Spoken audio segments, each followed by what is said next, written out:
live. Let me see if I can get a game. Warm up while people file in.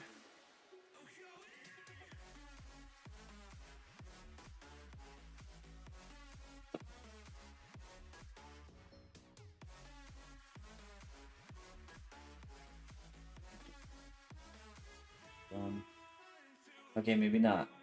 Maybe playing a game was optimistic. Whoa. Oh, wait. I wanted to... shoot. Bornik's playing Arcadia. The Chromea. Muay Thai, how's it going? Man, I want to watch that. Wait a second. Hold on. Gravity chest. Can I just win? Can I just destroy you, please? Thank you. Max plays chess. How's it going? Muay Thai, how you doing? Goon, howdy. Wait, Goon, are you going to National Open again?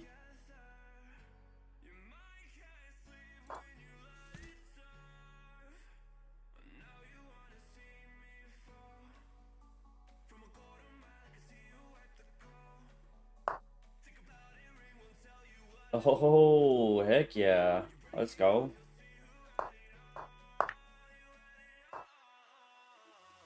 I guess I could have, maybe I could have just taken. Maybe.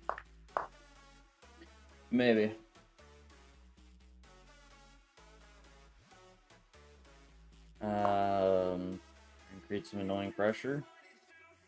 In the center. Only take me to one of those fun clubs. Fun clubs. I don't know about that.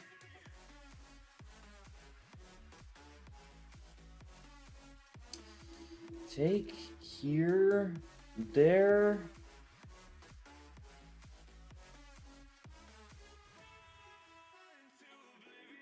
No, then he just plays Bishop E7. What do I want? Let's do this. King F1. Regina, how's it going?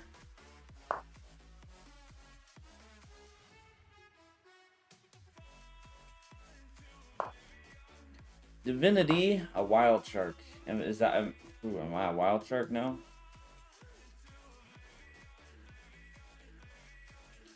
I wanna sack. I wanna play takes h6. But that feels irresponsible, you know. Probably doesn't work. No, because then my queen spinned if I do that. I don't know. Let's just be boring, I guess. Talking about chess clubs, of course. You know, you've heard of wild chess clubs? Oh, fun clubs. Oh, no, you just said fun. And then I got confused because Divinity was talking about wild. Okay, I see. Everything's making sense now. What is this move? What is... He's gonna take here and then take my pawn? Yeah, that makes sense, actually. My bad. He did have an idea. Goon chess is boring for sure. Okay. I mean, no one was doubting that with the openings you play, my friend, but I like the clarification.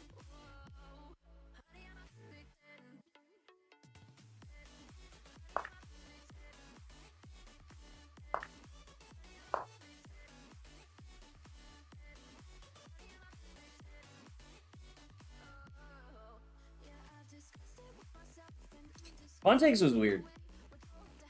Pawn takes was really weird, actually, because this knight's... I mean, it feels well placed for now, but it is a bit awkward. Yo, what? I mean, it does give the knight space, so kind of in agreement, I guess. How I was feeling. What's the next step here?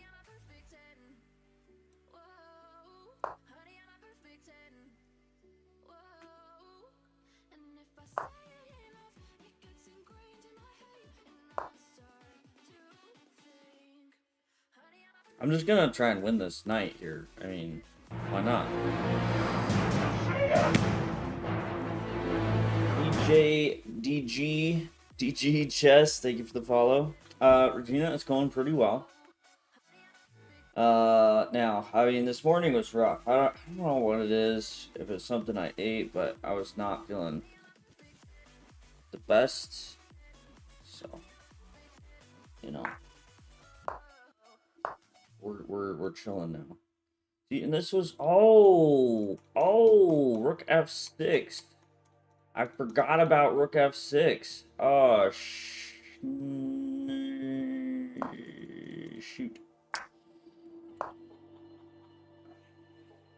Oh dang. We're the highest rated game going on right now.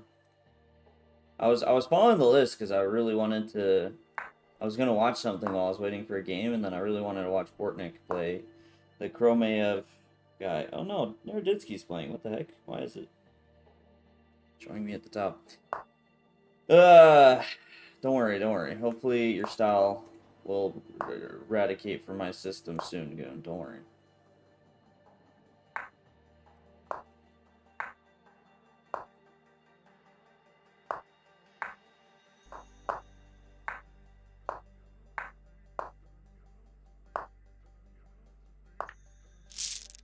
He's just flagging. Oh.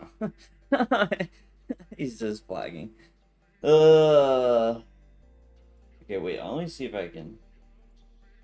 Dang, he's not playing him anymore. Alright, we got the W. Doesn't look like he's sending a rematch, so let's do a quick Danya for 3,200.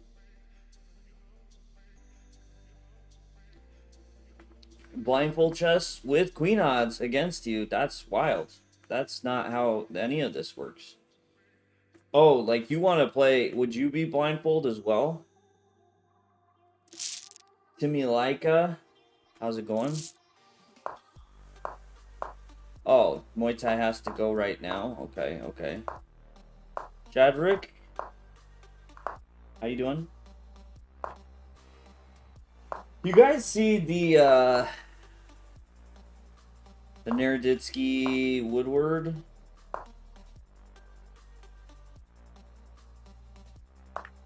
Sure, I would never lie to you. Alright, hear me out. Since Muay Thai isn't here, the queue's still filling up. Divinity, one game, checker chess. I'll sack my queen very quickly. But yeah, so Danya lost like 15 games to Andy Woodward and was getting some flack for it online. Of course, from Gramnik. But it's like pretty wild. Like, it's just so hard to make that guy happy.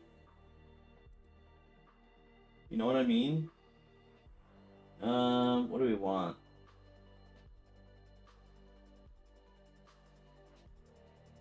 Not better for this?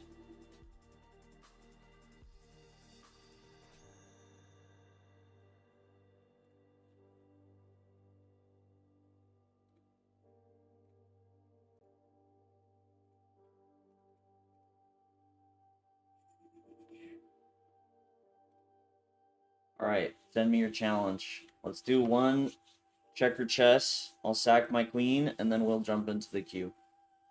Normally I do like 2 blitz games, but I can compromise for a little venture.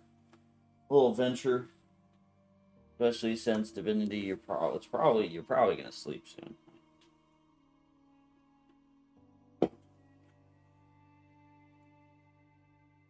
What do you think about the Naroditsky versus Ivanchuk game 3 months ago? The one where Ivanchuk cried after? Jenny, how's it going? How you doing? Okay, wait. Alright, here we go. That thing's still not... Alright, this is my queen, so we gotta sacrifice it.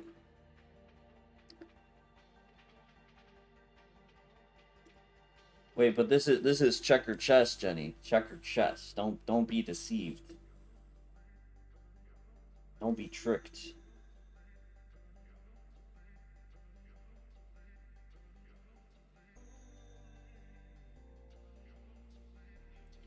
Okay, I'm sacking the queen. That was the agreement. Now I'm gonna speed this guy. Watch this. I'm gonna speed this guy. My goal is gonna be to flag him. Jenny, are you a checkers fan? Jonah. It's okay. The command is a little confusing, so whoa, he's actually like a little. Okay, well, he was a little locked in. Taking with the pawn was not the best. Whoa, bro! Why are you giving me a free knight? Free knight for pawn. Jeez, so kind of you. Yeah, so it's already getting confusing because, like, you could imagine a real world situation where this is the king, and then these are just pawns, right? But like 3 of those pieces mentioned already wrong. You guys have been following, you know, right?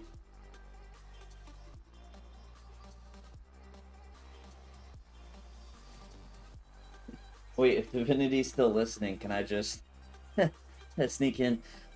Is that a pawn on c6? Is that a bishop on d6? What's on e6? Is that a queen? Oh my goodness.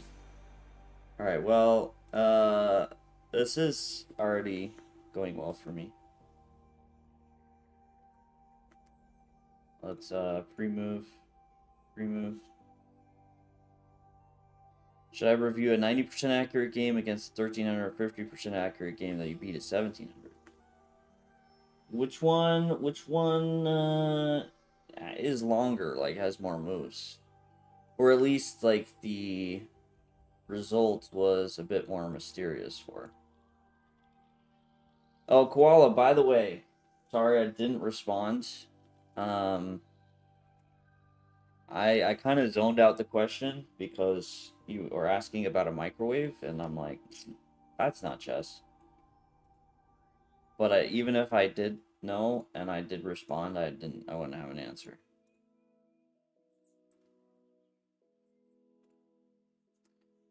Whoa, Jenny, you're better in checkers than in chess. Nice, nice. All right, let's do a double take on everything here.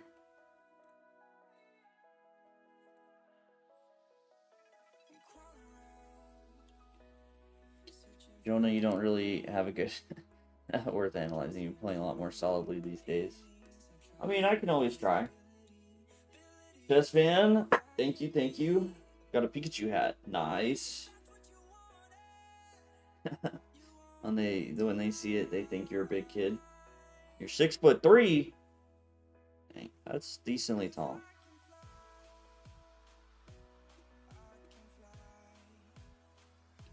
That's a bishop, I'm pretty sure. At least hopefully, if that's a knight, this is awkward. You can never be as solid as dude. That guy lives and breathes validity in chess. Should I have you review a game where one side moved a pawn once and a queen 15 times, or a game where multiple pieces for both sides run off for starting move 10 and lasting till the end of the game? Both of those sound like a wild adventure, if I'm being honest. I don't think you can go wrong with either of those. Might compete against Wesley. Nah. No, Wesley's a special case. How tall am I? I'm 5'7".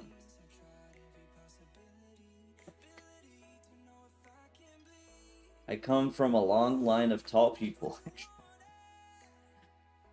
I don't know what happens, but like the rest of the males in my family are like all over 6 feet. Uh-oh. Uh-oh.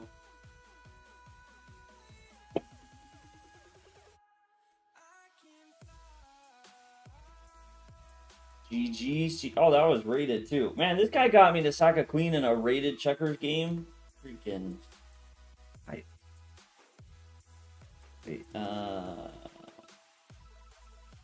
That was the wrong thing. What's Alt on this keyboard? No, Shift. There it is. Alright.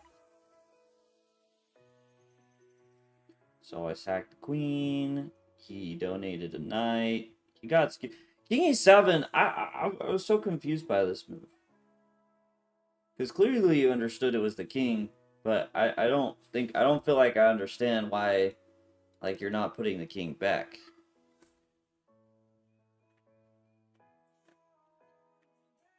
Do the ladder. Alright. Wavelino. Yeah, dude, who do you think's the most solid player? What's the rules? So this one's just normal. Like, it's just chess. But instead of pieces, they're all checkers. So it's like blindfolds-esque chess.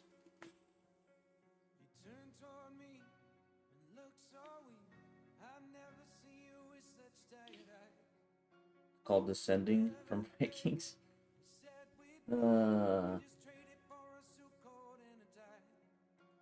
Yeah, that was just...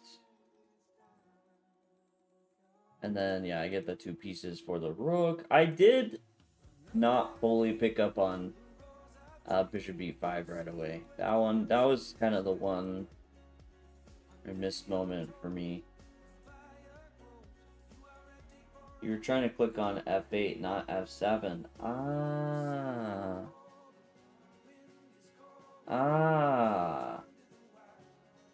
That makes more sense. Yeah, I was so confused. Alright, Jenny. Sounds good. And with that, let's dive in to the classroom. Have the chat back up.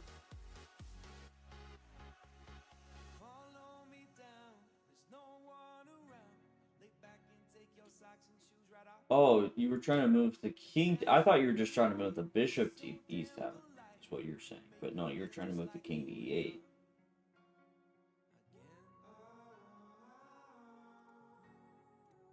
Alright, so all around some heavy confusion from Divinity. No, the Q is for game analysis. I usually do like a couple of games before I jump into it so it can fill up. So decided to go adventurous on that one. Dang, dude, 2200 Elite Chess Rapid Peak. Nice. Congrats. Being tall kind of sucks. Back always hurts. I have to go to the doctor about it. Shopping for shoes and pants always makes me sad. You're right. Being tall sucks. I'm so happy I'm short.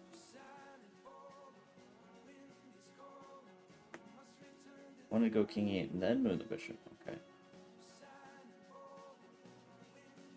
Oh my gosh, dude. How dare you say...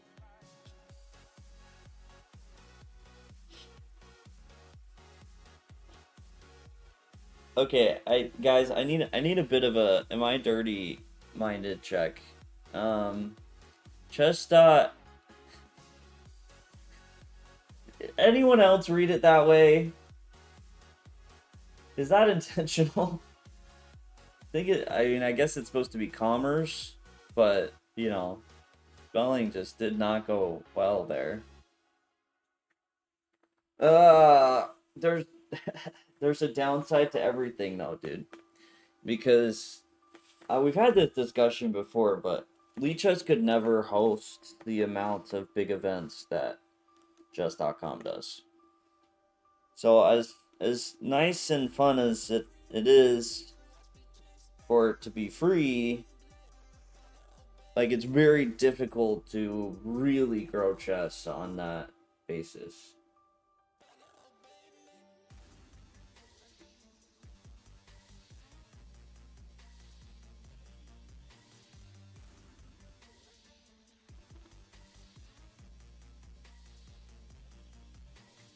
Big chess.com events kind of suck. A lot of 3+1 and 1-0. I mean, but they still are, you know, really incentivizing a lot of the higher rated players to play. And making it more... more opportunity for people to make money in chess. I'm not saying it's perfect. I mean, I have gripes about chess.com, but like basically I am on the stance that neither is perfect. Both have appeals, and yeah, there are certain things that I will recommend people to on chess.com and certain things on Lichess. Like the study feature on Lichess, I do agree, I think is way better. I think their analysis and everything is way better.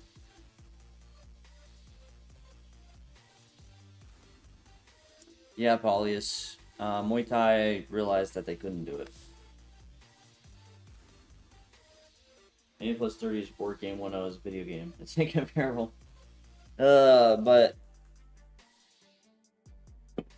I don't know, a lot of fast time controllers are so fun. Like, wouldn't you rather play a video game and get paid? Sounds more fun when you say it that way. I don't think that's a negative. Oh, Jonah. Alright, Jonah getting up there. Honestly, Chess Rapid. No, I think the problem is, though, like, classical online is just not viable. Like, it's... You need to have some really serious anti-cheat measures in place, or it's just... Like, it's just not.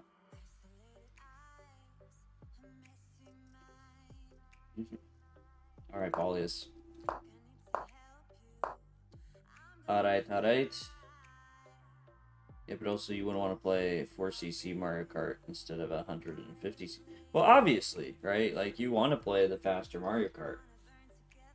That sounds... When you put it that way, again, Bullet sounds so peak. Lichess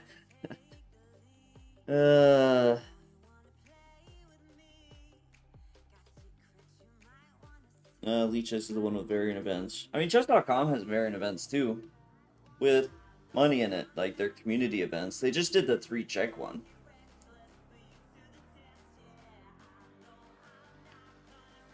We're on with classical and rapid online, but nobody plays it. Yeah, it's so difficult because because of the cheating. Like, I think if we lived in an online community where, we didn't have to be kind of paranoid, that would be fantastic. But it's also the world, because some people are very well prepared, and so there also is just kind of that trick if you're playing classical and say someone busts out the first 15 moves because they know it. Like, it's hard.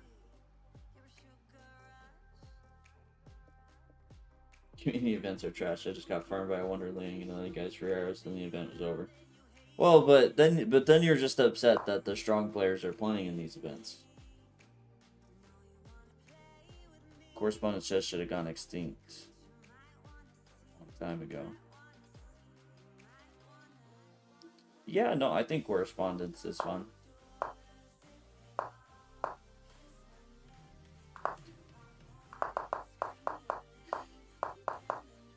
Is this a Dragendorf? Dragendorf?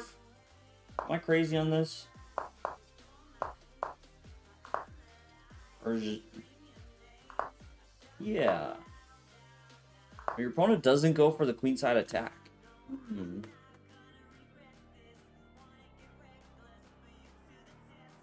Dude, the strong guys are being paired against me and not each other. Yeah, I do think the pairing system could definitely be improved. Although I do believe chess.com is working on some changes for their arenas. I don't know the full extent of it, but I did talk to someone from chess.com a few months ago, and he had mentioned they were working on some things there. Not sure how much is public, so I won't go too much into it, but one of the things sort of mentioned is that they would, I don't know if this would just be for them. I hope it would also be for arenas you can create, but you can also have like account created limit. So like accounts would have to be created for a certain amount of time before they can join arenas, which would be a really nice change.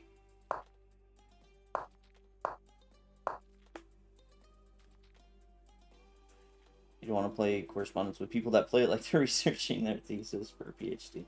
Yeah, that's part of why I don't play correspondence, because I take it way too seriously. I spend too much time. Like, I like correspondence from the idea that, like, you're playing a slightly longer game. You're just doing it when it's convenient, but then I spend, like, 30 minutes on moves and this. Chess.com is for beginners and grandmasters, everyone else. It's best on Lee Chess. Okay, interesting, interesting. I like correspondence chess, if only because one knight c3 is rather popular there. Oh, one knight c3. Popular in correspondence. I've been playing that a little bit, just messing around in games like, you know, fun, casual, over the board.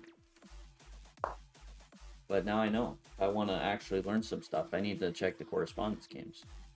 They should be pairing all the stronger players against each other and the weaker players against each other, as long as they have the same amount of points, unless it's prize. No, I think pairing should always be off of points. That's the part of what I hate about Arena Kings, is that it does more off of rating, and I think that's just silly. Tendency for minuses to go unseen for a long time, so for the third time, who's the most risk-taking chatter? Most solid. Nominate Steven for his unorthodox weapons. He wouldn't say he's, but wouldn't say he's risk-taking otherwise. Yeah. Honestly, I did see that. I didn't respond because I didn't feel like I had a response. I don't know. It's a good question. Hey Panda, how's it going? Yeah, Wavelino, that's kind of how the game analysis goes. Like, it's a mix of analysis and chatting, and I definitely tends to start out more chatting and then, you know, maybe get more analysis. But I mean, like, what is there to say about this? Like, isn't this just why I played this wrong and black's better? Like, am I wrong in that?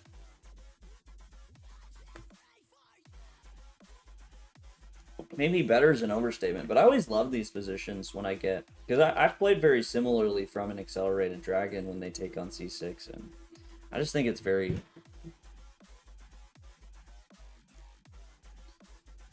You're ignored in this channel. Well, it's like I didn't have a response to it, and then I get distracted talking about something else. But I don't think you're that ignored. It's just the way chatting goes. Right, like Microwave Guy. I almost forgot about Microwave Guy. And I probably would have totally forgotten if, you know, it wasn't about a microwave. And then it's like, wow, that was weird. I'm going to respond to that. Just sometimes there's a lot of chatting going on. It's what do you expect? What do you want from me?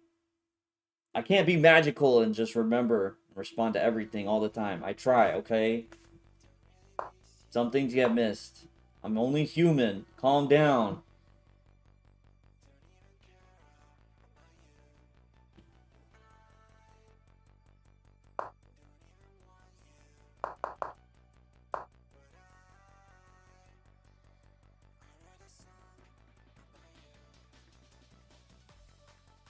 I don't love rook e8. I mean, I understand you're trying to avoid bishop h6, but I don't think it's really much of a concern. Because at the end of the day, like, you kind of want to open up this diagonal, and if you really wants to trade the bishop, you know, you're going to run into this anyways, is kind of how I'm thinking about it.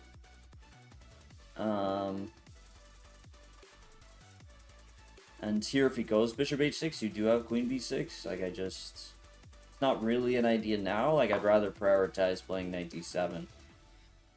Try and get some activity.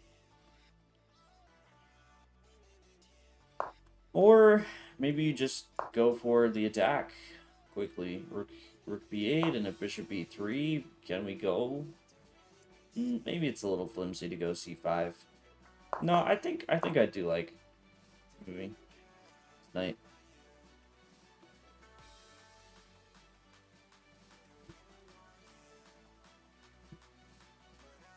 think the Elite Chess community has always been so healthy and helpful that your loyalty to Elite Chess is just great. Alright, dude. I mean, it is in your username. Chess fan, that's what you used to say. You're only human. You used to have a boss that literally screamed at me because of complaints. I had enough. I said I'm only human. I tried. I ended up walking out. Out of there. Now you're ignoring a lot, even in your nighttime streams with Tony. You guys missed your messages. Thank you to mine. Okay. Jonah, I would dare say, though, that we respond to you more than we miss messages. I mean, you are also, when you are here in chat, one of the higher chatters.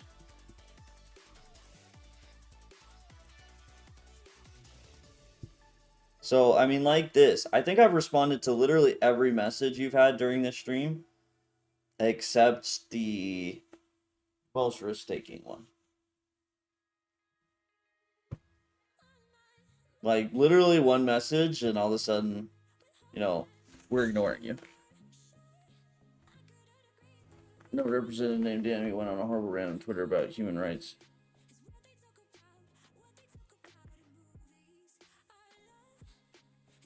Wait, what rant are you talking about? Jeez, now the words are getting mixed up. Sledgehammer, how's it going? The only community that I've ever been a part of that had no toxic people at all was a mobile game about building an island for rabbits. It was so wholesome. You go E6, D5. E6, D5. I don't hate that idea.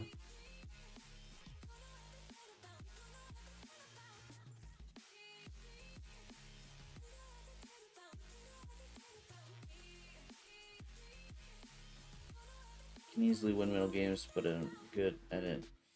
But it's hard to convert advantage. I mean, wait. It's hard to concert advantage. Good old concert advantage.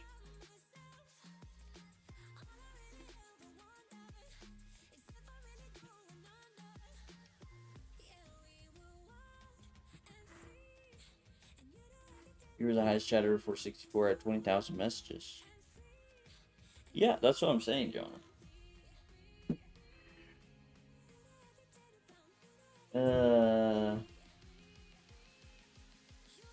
I know, right, chess fan? No, it's just Jonah. It's just Jonah. But no, I actually want to know if someone's being ignored. But yeah, I mean, I'm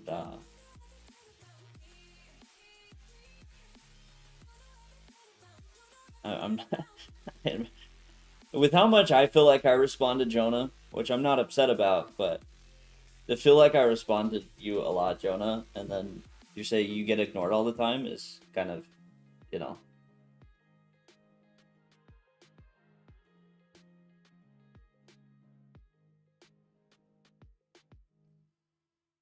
Oh, Danny Rynch went on a rant in like 2021. Has anyone seen the little clip of him going like kind of ranting about Hans? I'm actually really liking this. This D5 idea is interesting, where you try and take the center. I think the one concern I have would be these dark squares. I think white plays bishop d3, and then d5, knight a4 is.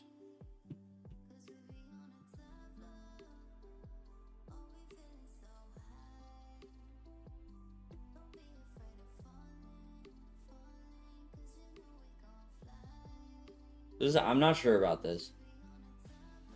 The dark squares are annoying. Although I guess now knight d7. Wait, maybe we combine the ideas? Yeah. Damn right, Jonah. Let's respond.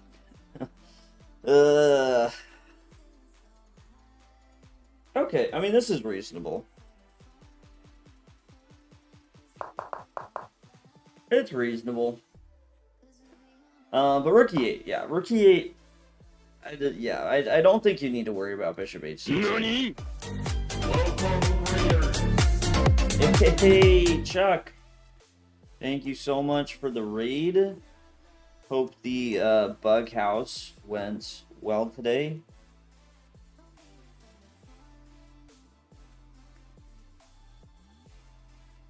What? Guys, make sure you're following Chuck. For some reason, I don't know why, but we were not followed. I could have sworn we were. So I hit that follow button. Make sure to join me in hitting that follow button, especially if you're a fan of Bughouse. Even if you're not, Bughouse is a ton of fun to watch.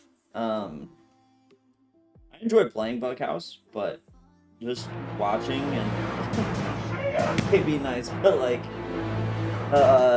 you know, trying to it's a little bit of judging, but more just like trying to think through some of the potential combinations without the pressure of like disappointing an opponent can be a ton of fun. So make sure drop that follow and check it out. Nightmaster, thank you for the follow. Jonah, yeah, we've been through thick and thin together. It's always F4, F5. And Wade, thank you for the follow. Yeah, I mean, long term could be there. But I mean, what are we talking? So, like here you can't do it because Queen B6. Or I mean, I guess Queen B6. Then this pawn is hanging. So what we take? I'm even gonna let the Queen be over there, and what? Like we're not worried here. And so say we play like King H1 in preparation and Bishop E3, and then you're doing it here, but by the time like you're making this trade, you know, what are you threatening? What are you hoping to accomplish here?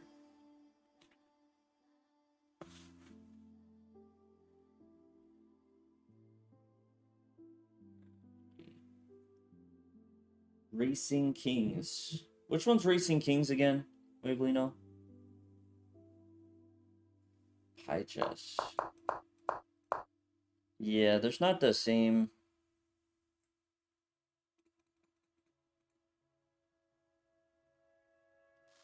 I wish kind of all the communities would improve their Bughouse online. Chess.com's alright. It's alright.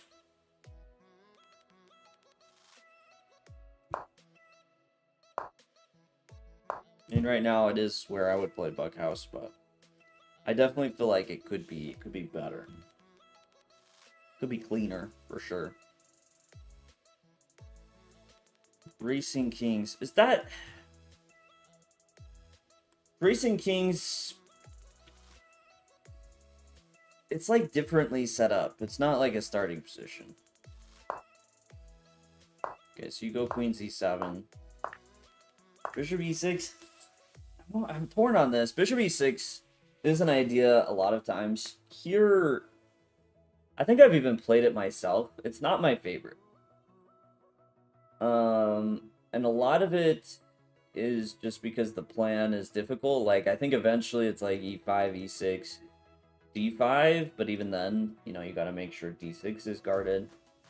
And you lose the ability to play C5, which sometimes you want to do, because I'm thinking like C5 here, then you could really open up D5. You don't lose the ability, but it's a bit tricky. Oh. Yeah. Jonah, attribute, like, what do you do in chess more than anyone?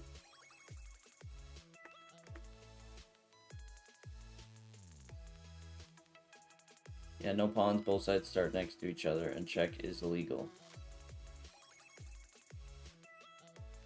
My fighter or defeatist, what are your attributes?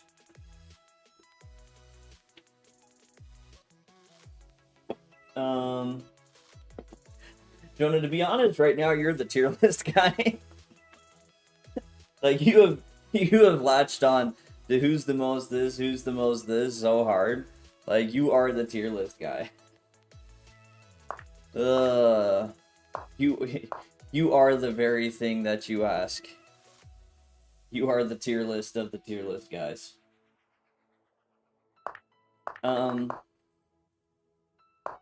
Yeah, I don't know. I mean, I know the Grand Prix and all that, but I'm just not... I feel like something like going for Bishop A6, putting pressure here, maybe trying to get A4 at the right moment, or like a C5, C4 could be good, or yeah, trying to make this E6, D5 happen. Like, I think you just need to do more with the pawns. I think my gripe so far with what you're doing, Paulius, is like rook e8, you're avoiding bishop h6, but like you're not doing anything with this bishop, so why are you taking the time to avoid it? The rook, you know, is pretty worthless on e8 right now. And then you play queen c7, which I know you're avoiding e5, but doesn't really like it. Why not like a queen a5 at least? If you're gonna do that, like trying to get some activity, as crazy as it is, maybe even throw it on h5. I don't know. It's just all in all, I feel like you're doing all this with your pieces, but I don't really love where you're getting. Okay, your opponent, I don't know if he should have even taken right away, but let's see what happens. So you finally do play knight d7, e5. Goes bishop h6. Yeah, I don't think I agree with him on that, because your bishop is blocked now, so I don't think he necessarily wanted to go for this trade, but I think you made the right call by trading it. I think you made the right call. And that's kind of my point about bishop h6. I mean, you even ended up playing it. Like, I just don't know if this is that bad for you in a lot of situations. Sora. Evelina, you maxed out on your reckless creativity and left your endgame skills blank on purpose. Wait, like you have no endgame skills? Yeah, I think I have played Racing Kings, but it's been a long time.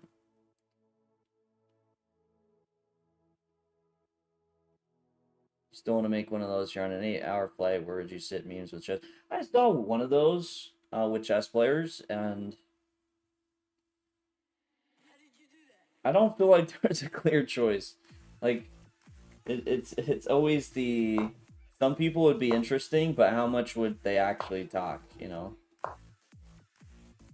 Like, I feel like right now, that's the biggest debate. Like, you almost want to be in between someone like Hans and Carlsen just to try and engage something there just for crazy conversation. You're either the most obsessive fighter or you're a glass cannon. You either be like Tuk or you're like Miles, so you just be a wild card. Are you wrong? I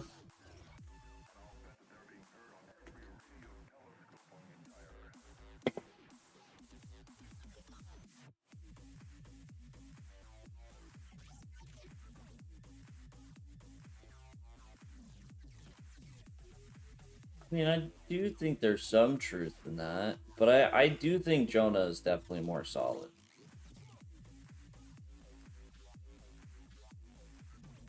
Wait, Lena. Just work on that games a little bit, my guy.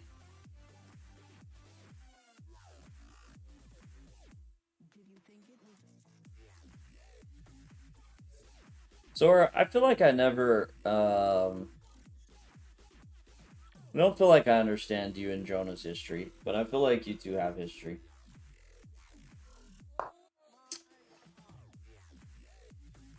I don't know if I want to trade queens here. Knight g6, trying to keep him on, and then you attack. He's kind of nice, if you ask me.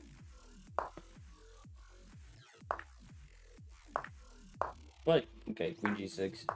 I mean, it's alright. It's okay. You couldn't have really have avoided the queen trade anyways, because you could have gone queen f5 if you wanted it.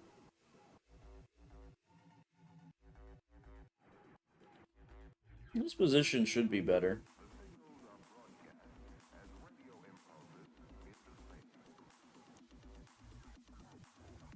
Anyone above 2,000 want to play Traffic?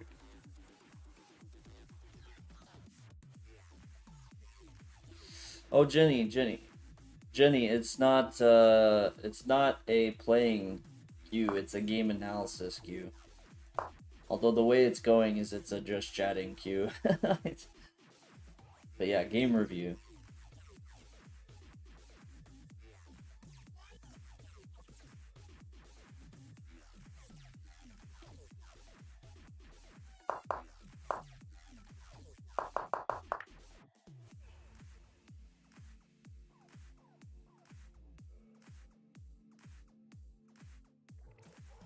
Right, Sora, alright.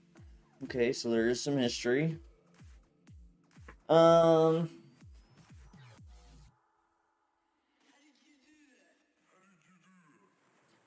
I mean, I'm almost tempted to take with the pawn. I know you want to get the knight advanced further, but the knight, to me, looks better on either g5 or d4 compared to h4 and f4. Because it's, you know, that's the weak pawn there, is f3.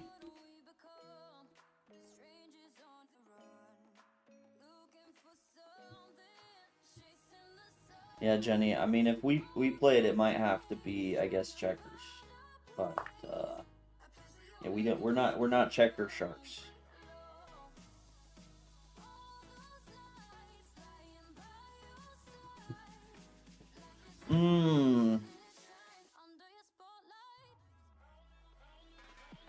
Yeah, I'm kind of liking pawn takes. I mean, I like the potential of this pawn to maybe break through with h5. I'm not hating the knight placement on either of these squares. Kind of liking it. You go for this. Okay, probably you shouldn't have played rook f4 because I think he actually does want the knight. Here, or at least in this territory.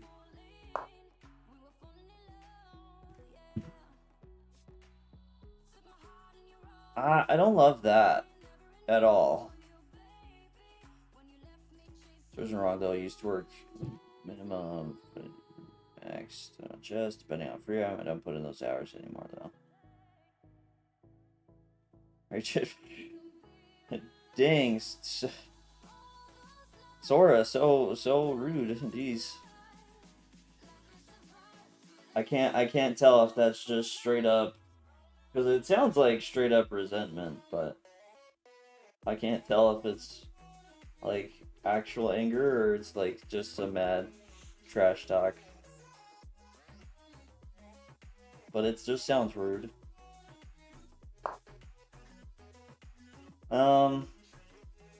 Yeah, so it kind of goes back to pawn takes. I mean, this knight on e6 I think would have been way better.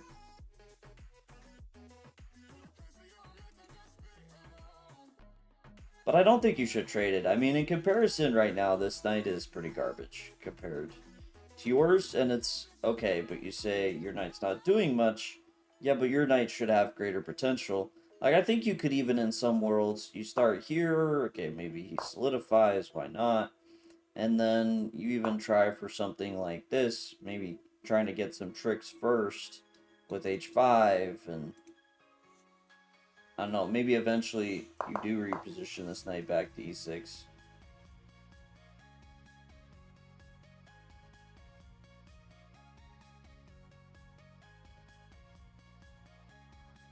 Okay, some people don't have any talent apparently. Apparently Bobby is just hard work. I don't know. Apparently, according to Dubov.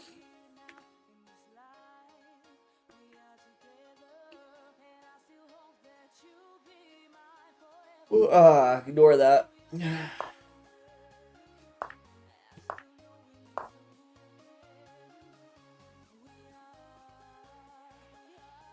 You're threatening e4.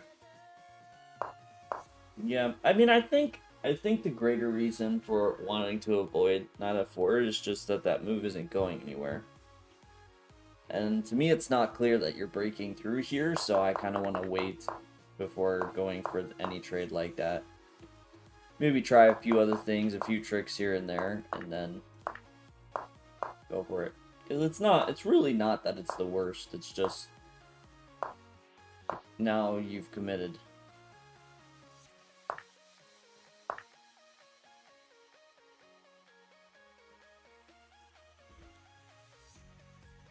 Yeah, I know Jonah used to spend a lot of time.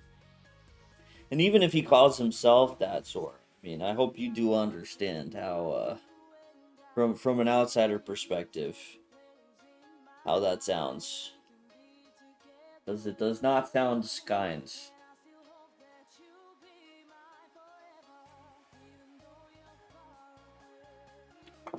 Nah, I mean, To be honest, I think the whole idea of talent is kind of a sham.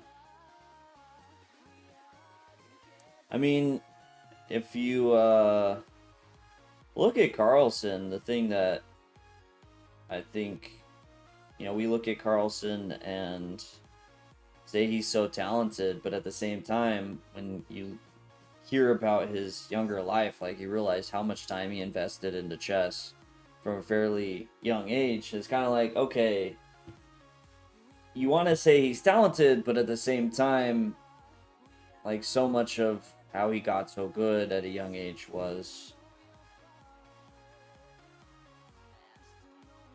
just straight up spending the time. Now, my personal belief when it comes to a lot of that is it has very little to do with talent and more to do with personality.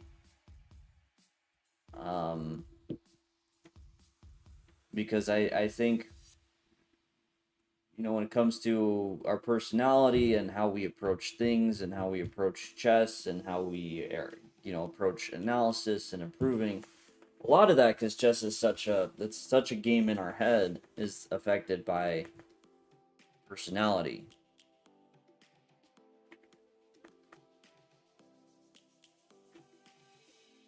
What's Zyia? Zyia is activewear. I'm actually wearing the pants right now. So we have a link, and super awesome. Really enjoy the clothing. There's pretty much any day me and Tony are wearing something from them. So that's nice. It's good stuff, good quality, very comfortable.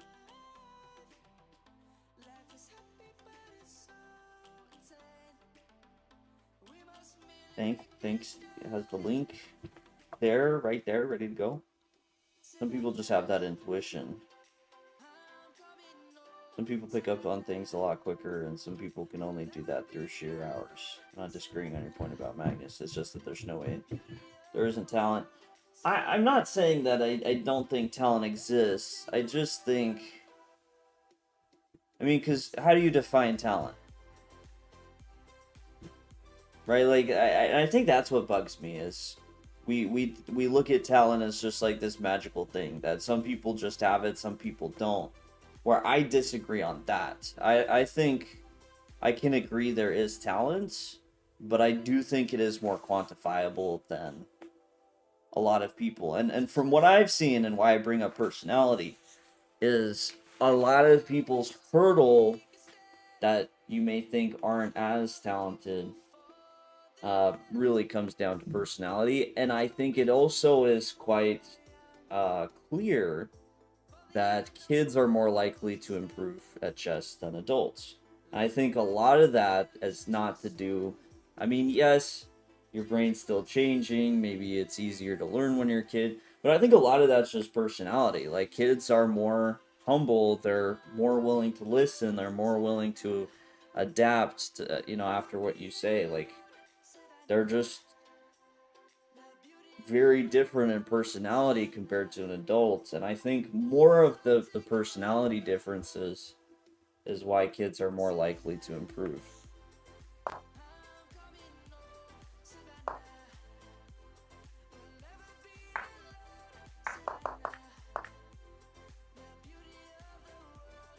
I don't like rook f7 here.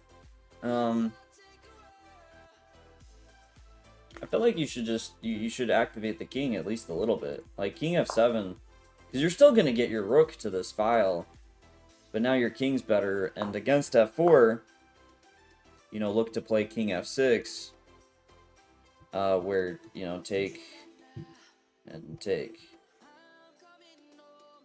Right? And then we attack here, and to chase you out, he goes here. This is fair argument. I know something against that. It's all subjective anyway. That's just my opinion. No, but I think... okay, what I dislike about this whole talent argument is I feel like so many people... Like, it's a crutch. So many people use it as a crutch. Like, oh, I just didn't have the talent. But a lot of times it's not that you didn't have the talent. A lot of times it's that you're not willing to fully accept, like, here are my weaknesses. And really, really put the effort into, okay, here are my weaknesses, here's how I need to fix them. really put that effort into doing the work to fix them as well as applying them in games.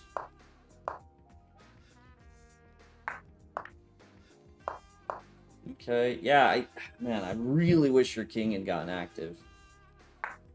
Because now your opponent's king is getting active, and I mean, you should just be worse here, if not already in major trouble. Just one simple change.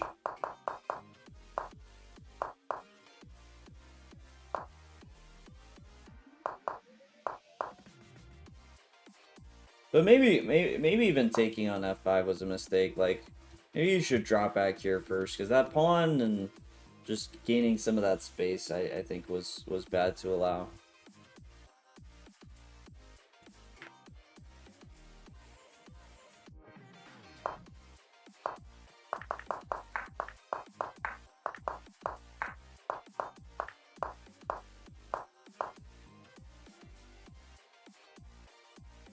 Info matters. Hello to you too. Good morning. Someone woke up on the right side of the bed.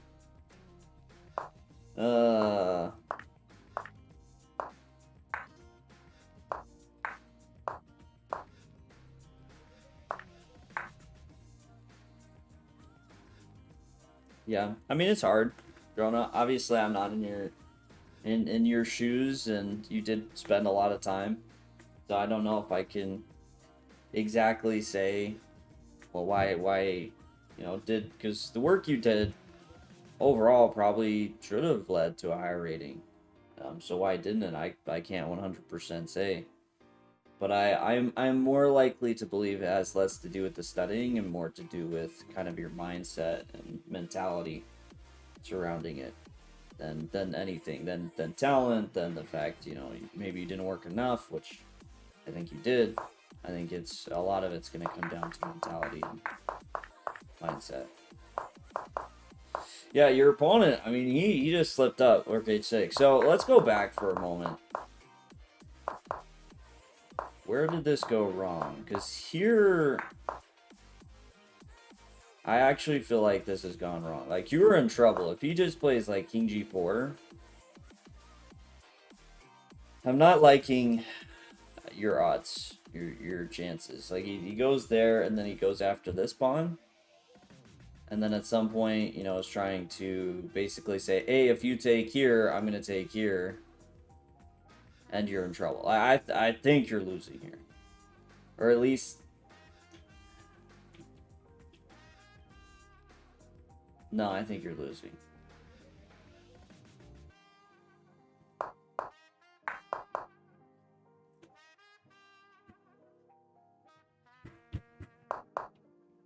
Oh, Wavelino, I will say the first game always takes longer. I will speed it up, but there's definitely like just a lot of chatting to start with, and then we get more and more into the actual games.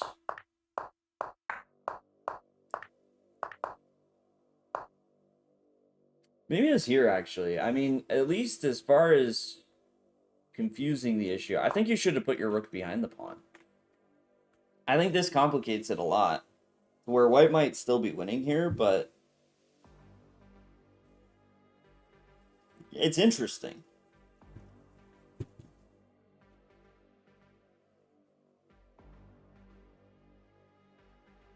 I'm tired. I don't know. Efficiency, inefficiency. I really...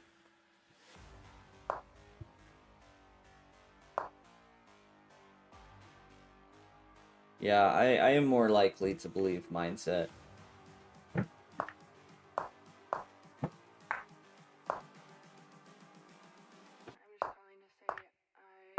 And probably a lot of belief. I think belief in chess goes a long way. Okay, so he didn't do that. You took... And now the game... Man, you're not even worse here. Like, you may actually be better. Because it's hard for him to guard both these pawns. Yeah, rook h6 was a terrible move from your opponent. First game of Caden's talking about anime. That's right. Okay, no, that was good, I guess. Rook h7. Rook h7, rook h6 at least. But he didn't protect his pawns. Could you have prevented that?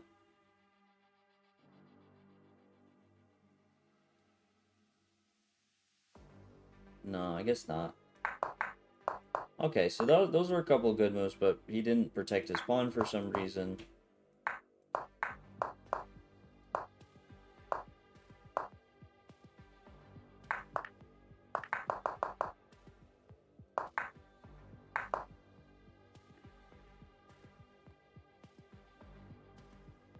Yeah, here I think you just go rook d4. And you should win a pawn. Fischer might have been impressive, but to see this guy literally push past chronic stress and headache, carpal tunnel just to improve is concerning, but genuinely impressive.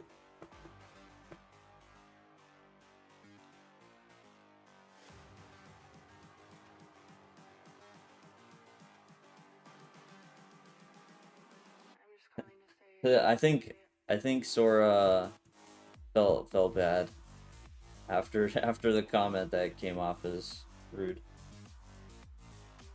Rewatching Death Note, nice. I actually wanted to rewatch Death Note. What is it? I think it's only on Netflix, at least when I wanted to watch it. No, I mean, I think in studying there should be a balance too.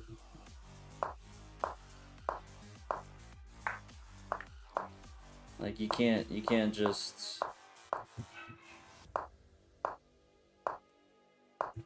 Oh shoot. Oh my goodness, and then you were losing. What the heck? How'd that happen?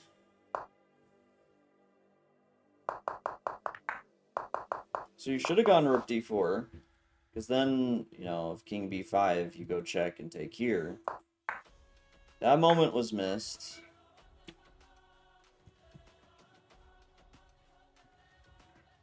And then you should have gone king f6 right away. Because either he goes here to make sure the pawn promotes, or he goes here to make sure he stops your pawn. If he goes here, you push your pawn, and you queen right after him. Or he goes here, and then you go back to defend. But if he goes halfway, then...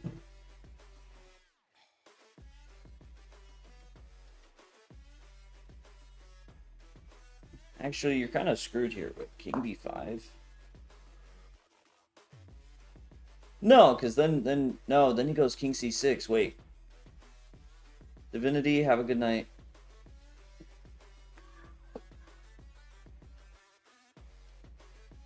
Alright, Chadrick. Okay.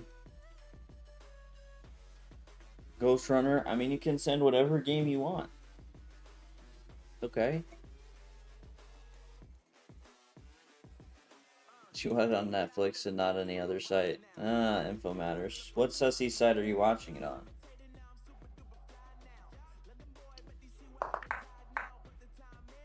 Yeah, I don't think you can take... I think king b5 wins. Yeah. Push here. Here. And then just one more time. Bring the king there, and then this happens with check. I think it's the only move. Yeah, king b5 only move. Yeah, so missing rook d4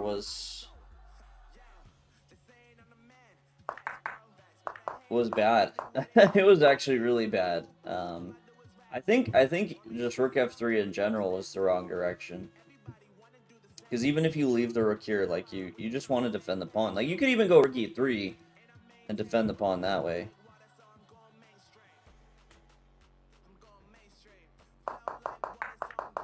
But yeah, you should have lost this here. Your opponent, I mean, rook b1's terrible. Like he just queens and you can resign. Take, your king's cut off. This is a threat. If you push, then your king's too far. But rook b1 right away. Now you bring the king. Yeah. Learn your endgames. Learn your endgames. Yeah, you got a little lucky there, my friend. I thought you were better. I think you should have taken with the pawn here. Just bring that knight to e6. And then I think just trading. I think a lot of what you did in trading was bad, and you just gave your opponent an advantage. But I mean, like, at least you needed to bring your king in and defend, because just letting your opponent get such good activity so easily was no good. But it's an interesting game, so interesting.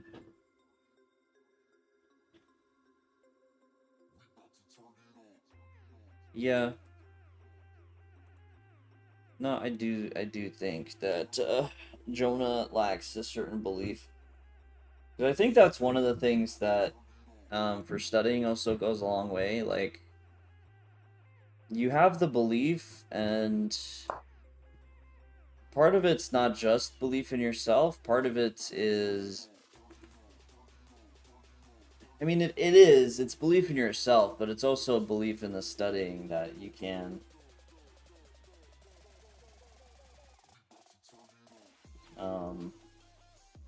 you really can figure things out in positions. You really can reach that next step. Alright, Shadrick.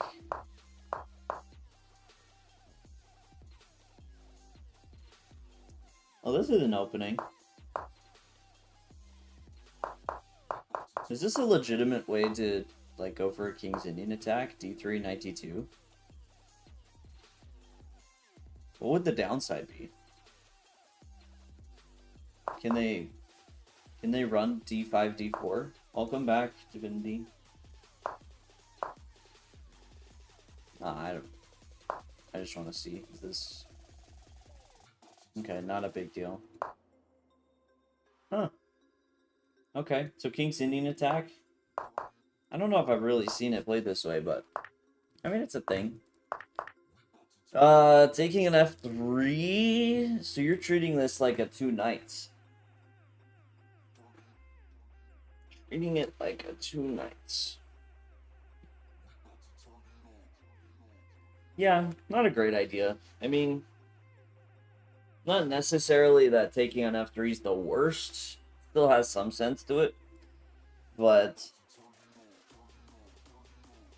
I don't know if you ever should just go into or try to make it theory. Like, I think you should always, if your opponent surprises you and plays something very unique, try and take it for what it is. Now, also in the 2 knights, normally you wait for H3 before taking F3.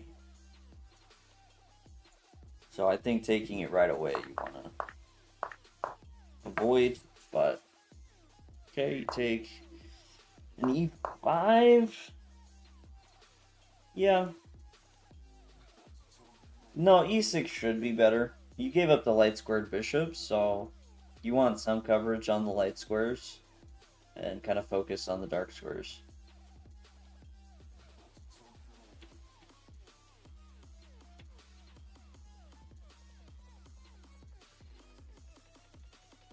I mean, Sora, chess is an obsessive game. So that's what a lot of people find themselves wrapped in.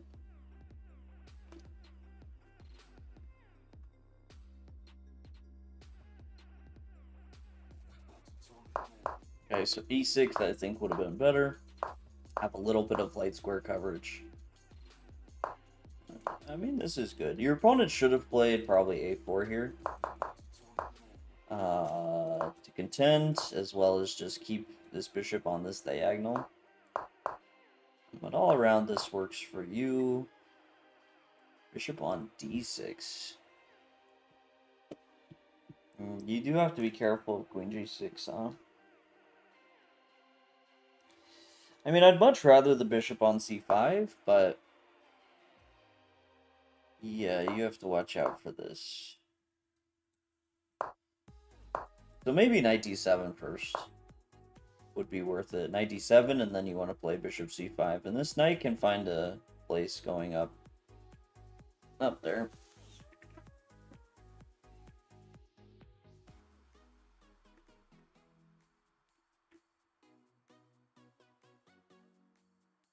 Sure, I mean, some people are pretty obsessed, man. I don't know what want me to tell you.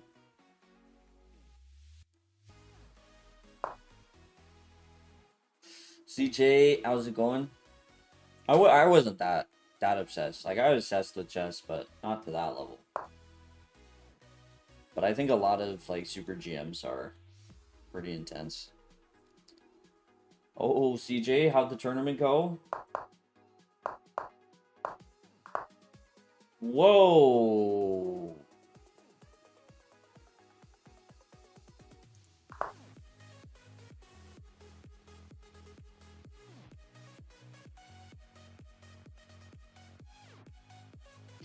Yeah, castling queenside I don't love. I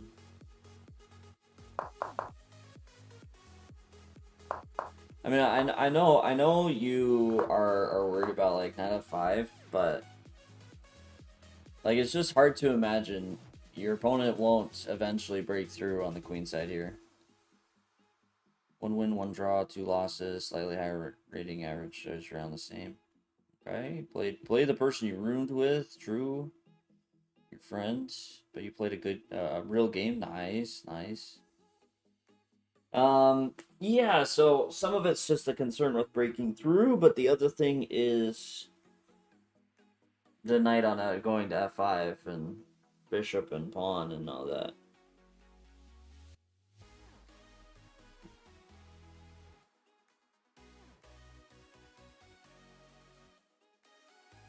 Yeah. No, sorry, I don't disagree. It's part of why, like, I think it's so important for somebody to have something that's not chess. Like, if you are getting really involved, like, you need something that can take your mind off of it. Tapichka, how's it going? What's your attacking plan from this position? Well, that's part of why I wanted this bishop on c5, because your attacking plan could have been more in the direction of this pawn or down the file. But the bishop here compared to, excuse me, here interrupts the file and doesn't keep as much pressure here. But I think right now you need to think more about not dying.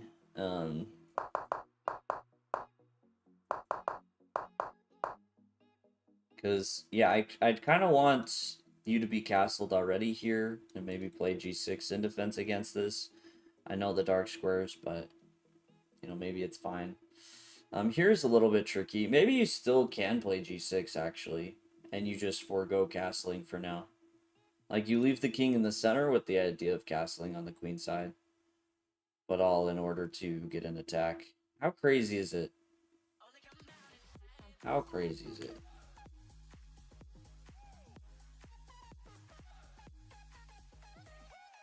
Well, I don't want to allow knight f5. But maybe it's fine to play bishop f8 and then g6.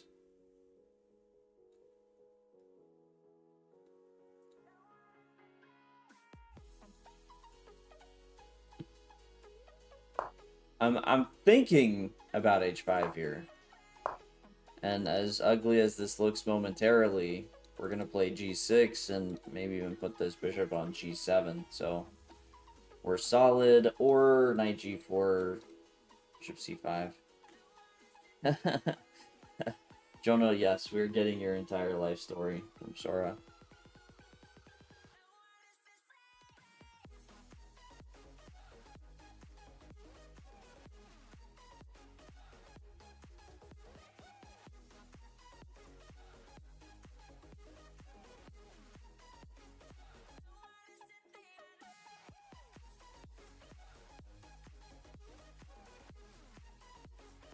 Alright. You castled? Yeah, knight f5. Oh, but he is not taking g7. I mean, I'm all aboard the free pawn train. Chesser, how's it going? I king, look, I'll gambit a queen. Boom, gambited. Easy.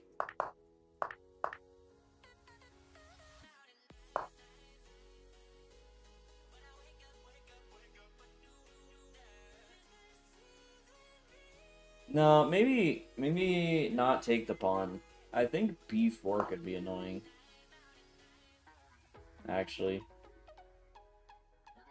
Try and chase this bishop, you know, to this f8 square. Play bishop e3, play c4, try and break through there. And if you en passant, then I get the open file and b4.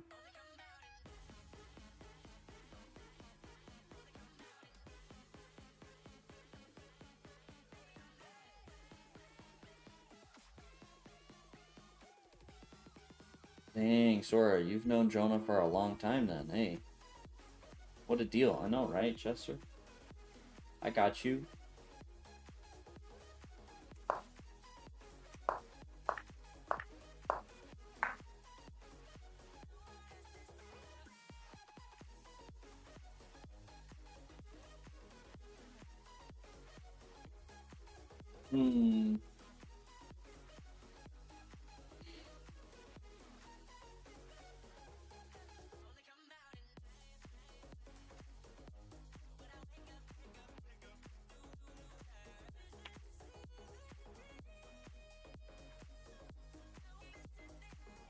Yeah, I think you just let him take on e5, but trying to think of what the best follow-up is. Something like this, and then here, and then you actually are going for the attack yourself. You just met him in a tournament and we became friends. So you haven't known him for a long time. Yeah, no, I think that's reasonable for black. Knight fd7. I mean, it's just such a concession to kind of pin yourself. And he can take f7, which file-wise, I think the e file was better. Queen takes g7. I wasn't too worried about this. We're just trying to checkmate. Maybe the other knight would have been better because of this, because there are actual knight takes f2 ideas. But I'm not sure. And we still can play rook here.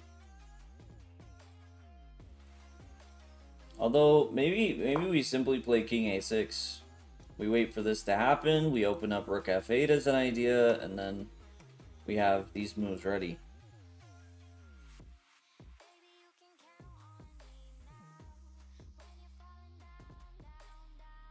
Rook g8, rook d7 as an idea. Chase the queen around a little bit.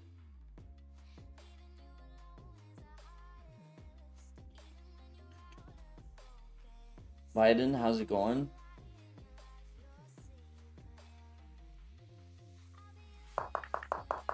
I don't know. I mean, it looks good. Your opponent's not really developing anything, and at the cost of one pawn, 2 pawns, I don't know, because then you're really, there's some real danger there. Say if you did take your rook f8, I mean, where's the queen going? Knight takes f2 already is going to be an issue after the queen moves. So like it's 1 pawn at worst, it seems, and you're just getting all your pieces active.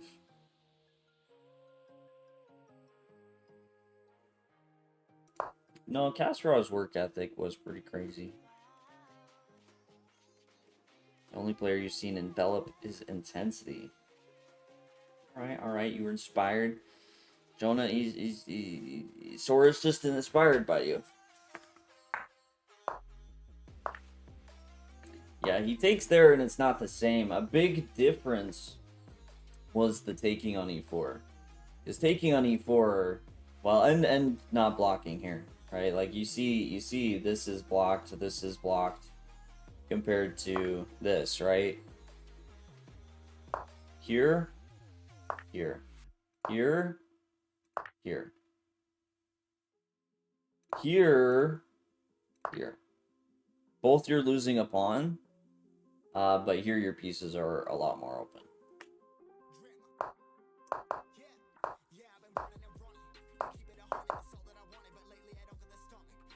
Yeah, g6. Yeah, I mean, you need to think more about your pieces. Like, move your king, get this knight going. Like, you gotta do something.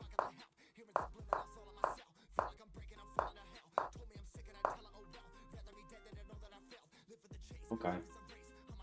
Lost tournament. Sora's glazing you quite a bit, Jonah. Yeah, it's a bit of a switch. Earlier you were getting roasted by Sora. Now you're being glazed. Hey, yeah, you kind of, yeah. You need to protect this knight or move this knight. Something to keep in mind: two knights are actually pretty garbage at protecting each other. Because they can only protect each other from one square. Right, like this knight moves, immediately this knight's unprotected. This knight moves, immediately this knight's unprotected. And so you kind of experience that. Knight moves, and boom, rook takes d7. But already, I didn't love your position. You definitely should have taken on passant. But I just think you didn't get the piece activity going that you needed to. And, okay, you're going to try, of course. Gonna try, but, yeah. Checkmate. Checkmate, yeah. So more piece activity. Probably e6 instead of e5, not taking f3 right away. A lot of little moments through there. It went downhill faster than Tour de France. I became a GM when I was 16. Now I'm old. Alright, I did see Wavelino. You asked if you could go before Jonah, and he said yes. So Wavelino, if you're there.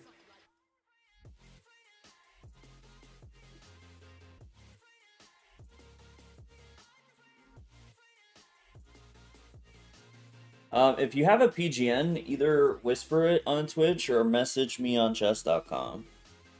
Link is better if you have a link, because I can just copy the PGN pretty easily. No worries, Shadrack. Thanks for sending. 16 is, I mean, I don't know, man. Compared to some of those kids nowadays. Lead chess study is okay.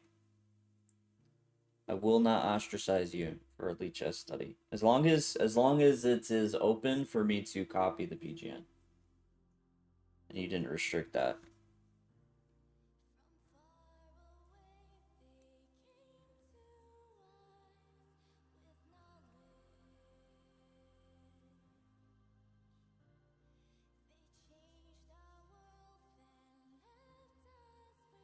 Oh, make no mistake, I did spend a ton of time on chess. Don't worry.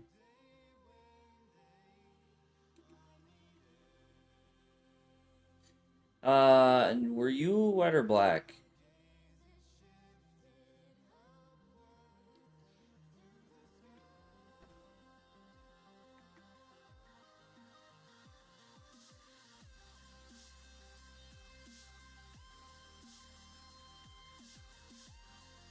Wait, you didn't play in this? What? Wait, this is supposed to be a game that you played.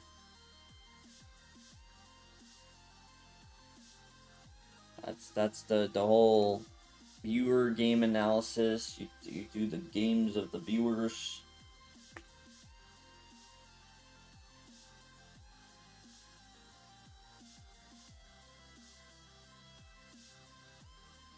I meant I meant it didn't matter. Sorry about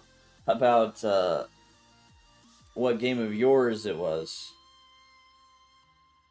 Hey Mo, how's it going? I mean, we'll do a quick look, but yeah, as far as like actual analysis.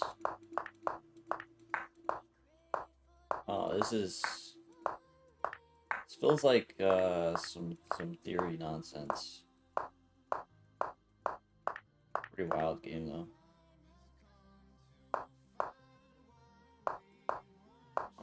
Very wild game.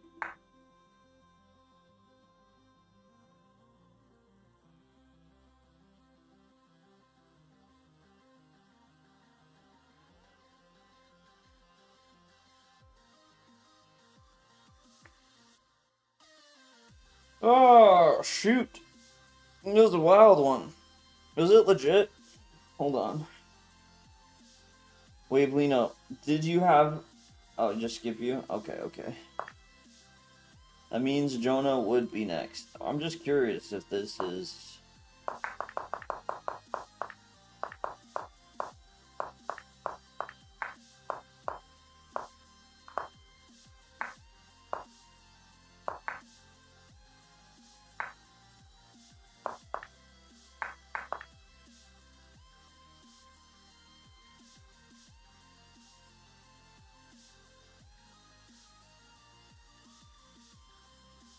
Yeah, here knight takes e4, but...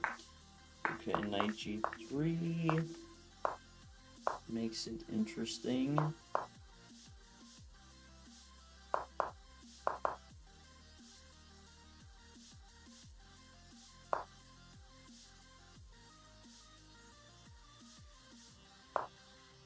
Rook takes g4 first. Better. Wow, pretty wild stuff though. It's not bad. It's not bad at all. Sometimes, even in the best of these very complicated games, there are a lot of mistakes because, of course, you know, computers just like it's no big deal. It looks like it was actually navigated pretty good. Okay, I mean, Black was pretty much just close to losing through most of that, but at least managed to make it a little bit complicated. All right, Jonah. This game is from... Oh, it's actually recent. Wow, look at that. Actually a recent game. Spoiler alert, it's 0.4. Jeez. Calm down.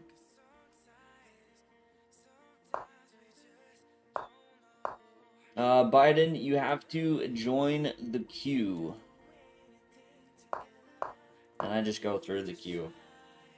Sometimes I'm pretty slow with it, but I do typically make it through the queue.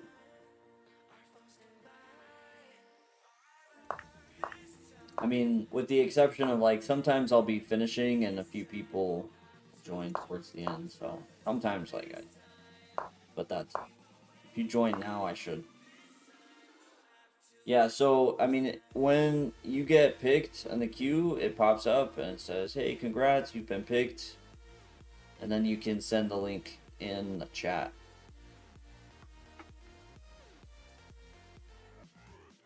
Feels so bad not realizing there is a queue. Yeah.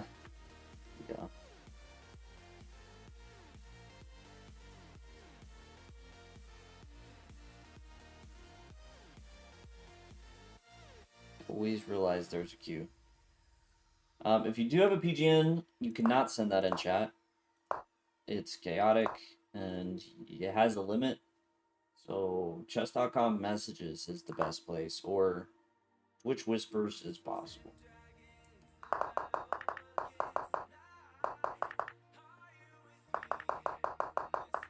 Is this a line? Like, this just looks better for you. Is this a thing? A6, C5? Yeah, Chester, I can take you out. I'm sorry for spamming PGNs again. Please don't. Thank you, Apollo. Alright, Chester, you're gone. You're done. I mean, I assume A6 isn't to run into, like, Bishop B5, or just to try not to run into Bishop B5.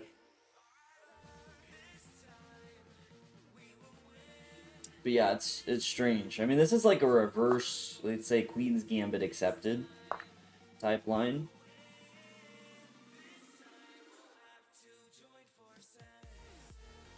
But maybe even worse. Like, it's not just down a tempo, but maybe even worse. I don't know. It doesn't feel right. Okay, it's not like it's resignable, but a well-timed E4. Rook C1. Flip the board. Chester, you're crazy. I already gambited a queen for you. Lichess link. Need an analysis on the position. Lichess links are fine. MKHM, I'm doing pretty well. How are you?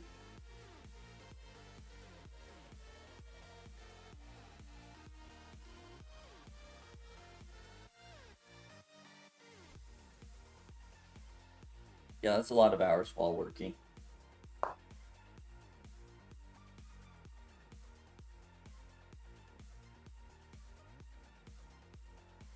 $92 looks good. This maneuver can be underrated. Really against these types of setups, but it's pretty nice. I mean, the knight gets out of the way of the rook essentially, and is even just a little bit more functional on a 4G3. Yeah, creating a study in chess.com it's a bit. You have to do it through the library. It basically is what they have instead. Yeah. So I think yeah. So hovering over learn. Nope. Oh no. I thought it was learn. I literally just saw it. Why am I losing my mind?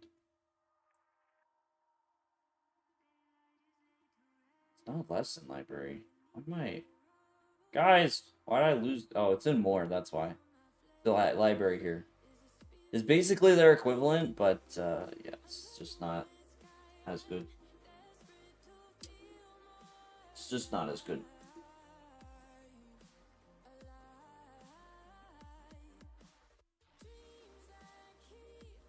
Wow, this is a Nimzovich game now. From 1934, transposed. Here, Bishop G4 was played. That's crazy. Bishop E7 here. Okay, knight D4. Control the square in front of an isolated pawn. I mean, so far so good. You know, this is just good chess.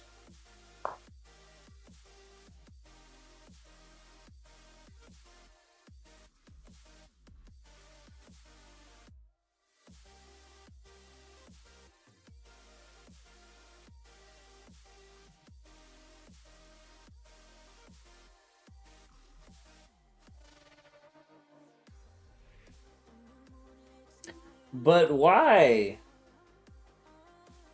Why would you do that, my friend, Juma? Like, why play Bishop E7 just to turn around and play G5? Like, that doesn't make sense. If you're gonna spend the time to put your bishop on a terrible square, but do so for the, to neutralize this pressure, then neutralize the pressure. Playing G5 is insane. Okay, so I think he's just afraid of losing the pawn, though. I think he got too wrapped up in queen takes d5, which is better for white. But here, I mean, at least you have two bishops, and maybe can make it interesting. Like, you could maybe even go something like bishop e6. Sorry, my brain. I don't know if you guys ever have that, but sometimes if I'm thinking of a move ahead, so here I'm thinking of knight takes e6. Sometimes when I'm thinking moves ahead, I just like interpose the current move with what I'm thinking. So here, I want to play queen takes, and I'm thinking about knight takes. I just play queen takes, like a genius. I mean, yeah, that's actually kind of annoying. Like, black gets some activity there, but he freaks out about that pawn. He plays g5, bishop g3, of course. And knight e4 doesn't even protect b7.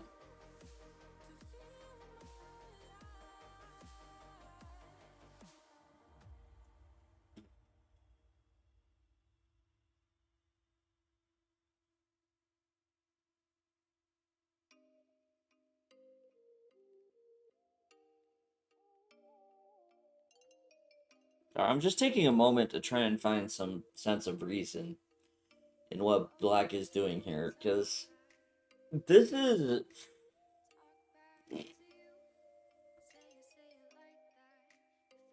pretty bad. Was he hoping for knight d2? Like, just hoping the queen won't take either pawn?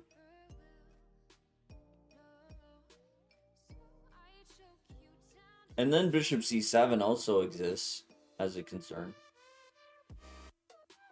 Oh, my goodness. Whoa! Wait, queen takes is seen as a blunder? No way. What? As bishop c7 was better. Wait, what did I miss here? Oh, knight c5. Okay, knight e4 is at least a little better than I gave it credit for. I will admit that. I did not see knight c5. Jonah also did not see knight c5. That's a sneaky little move. I guess if you want to take on b7, then you should take here first. I mean, bishop c7, of course, is nice, but this just looks also quite pleasant. I mean, this knight is as good as a bishop, so I'm not too worried about it there. You control rook b8. This pawn is hanging. This position looks pretty nice. Or take on d5, I guess. May have been good too, because that avoids any sort of knight c5. But black also missed knight c5. So once again, I have no idea why I played knight e4. Knight e4 didn't stop any of the threats. What a wild move.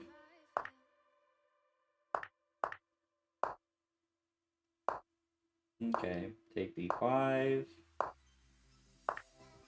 Take.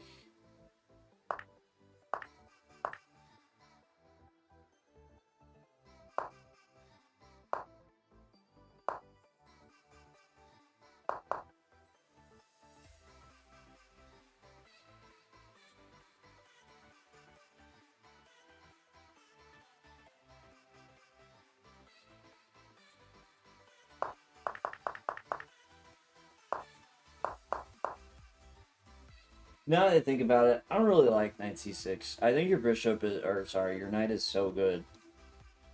Like, rook c7 looks way better here.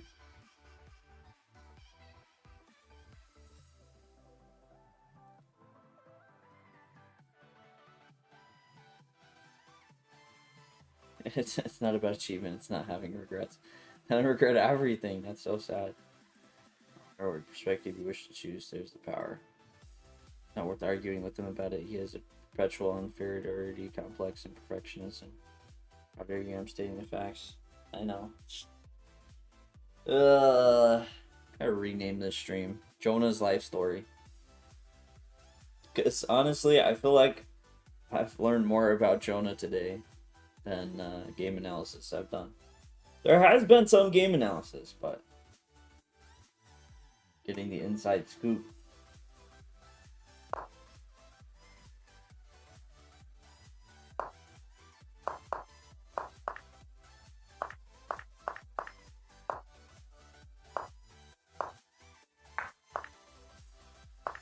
Yeah, and then queen c3 is my favorite. I would just play h3 here or something to cover the back rank in these types of positions.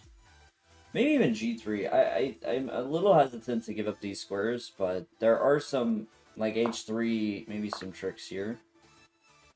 Take. No, you have bishop. Yeah, so h3 is fine. Yeah, giving yourself a little bit of safety, but no, you have queen c8. Okay, no big deal. No big deal. Good name, good idea for the name. There you go. Dude's on board. I almost said Jonah. Jonah's just in my head now. Okay, now you're cooking up. Endgame technique.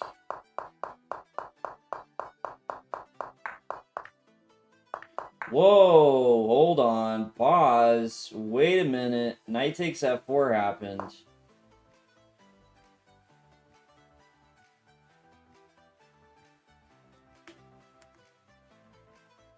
Can I get a summary of the real/fake life story? No, I'm not sure if Jonah really wants it. I haven't been sure. Jonah hasn't asked Sora to stop saying stuff, so I assumed he was okay with it. Yeah, I know he, all jokes aside, has shared some of that himself, but you know, I'll leave that one up to Jonah.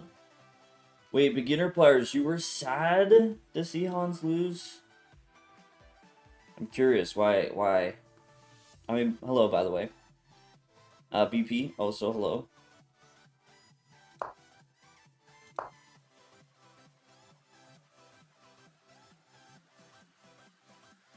Alberto on YouTube, you won again? Nice. What you win? Okay, yeah, so knight takes f4 should not have been allowed.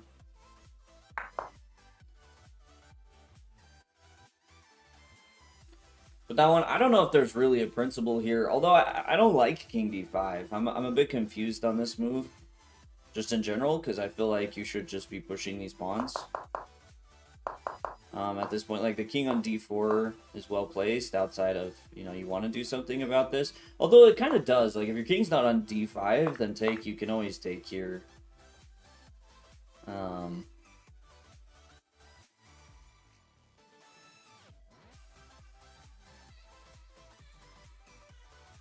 Basically, Jonas used to be an adventurer, took an arrow to the knee, and is now floating head on a mountain talking to passerby adventurers. Perfect. Exactly what happened. You want Hans to become world champ. Wow.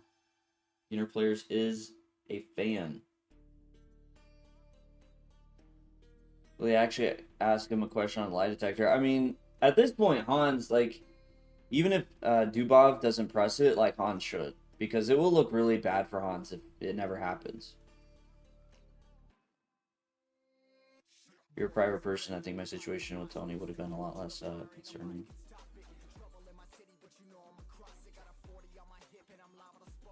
Say the least. Wait, your situation? He doesn't particularly mind. Okay.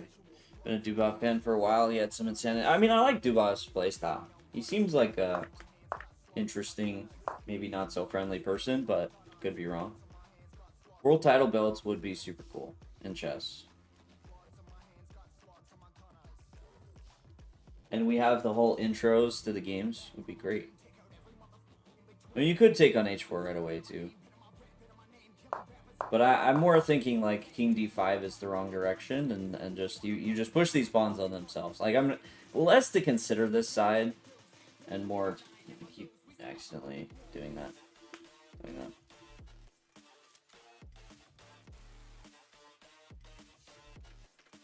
Was there a trophy? I assume there was a trophy for Gukesh, but that's kind of the thing, though, right? Like, that's kind of the thing that I can't even tell you. Like, I assume there was, but apparently it wasn't cool enough for it to stay with me. Okay, so king d5, wrong direction. Now it's a little bit messy.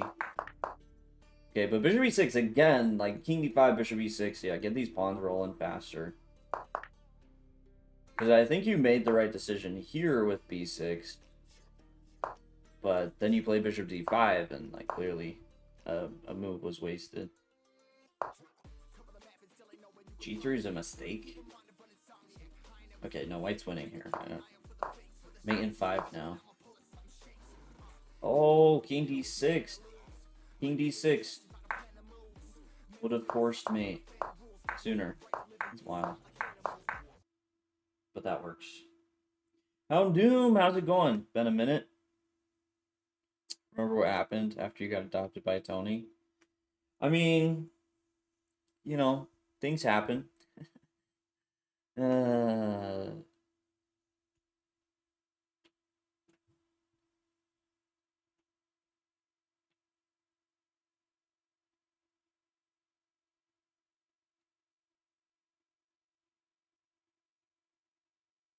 You could see Caden world heavyweight champ. I'm not sure how I feel about that, actually. I feel a little conflicted. You just called me a heavyweight. A little torn on that one there. I liked what you were spitting down until that moment. Jonah, overall, nice game. Your opponent played pretty atrociously. The only thing you really missed in the early stage was knight c5. The end game could have been a little cleaner, getting your pawns rushing, but overall not a bad game. Dude, let's see it. Like the Bird's playstyle. Historical GMs. No, I think there are a lot of players that weren't world champion that get overlooked.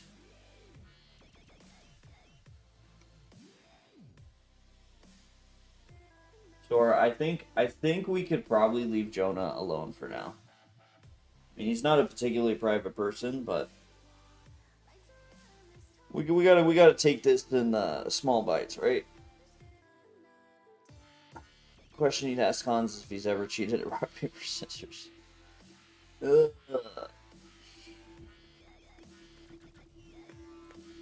Only 6 games. Hey, we're getting there, Brian.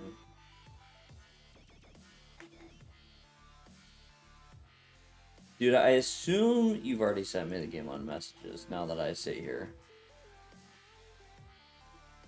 Because you didn't say anything, nor did you send a link, which usually means they're like, you already have the game. I'm like, I don't.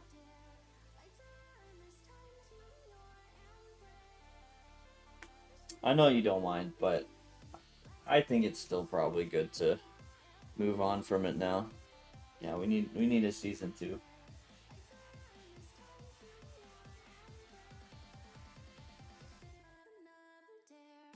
NANI?! Hey, GM Toms with the raid. Thank you so much. And everybody, welcome in. Big shout out. Guys, big shout out. If you're not following, drop that follow. Catch GM Toms next time.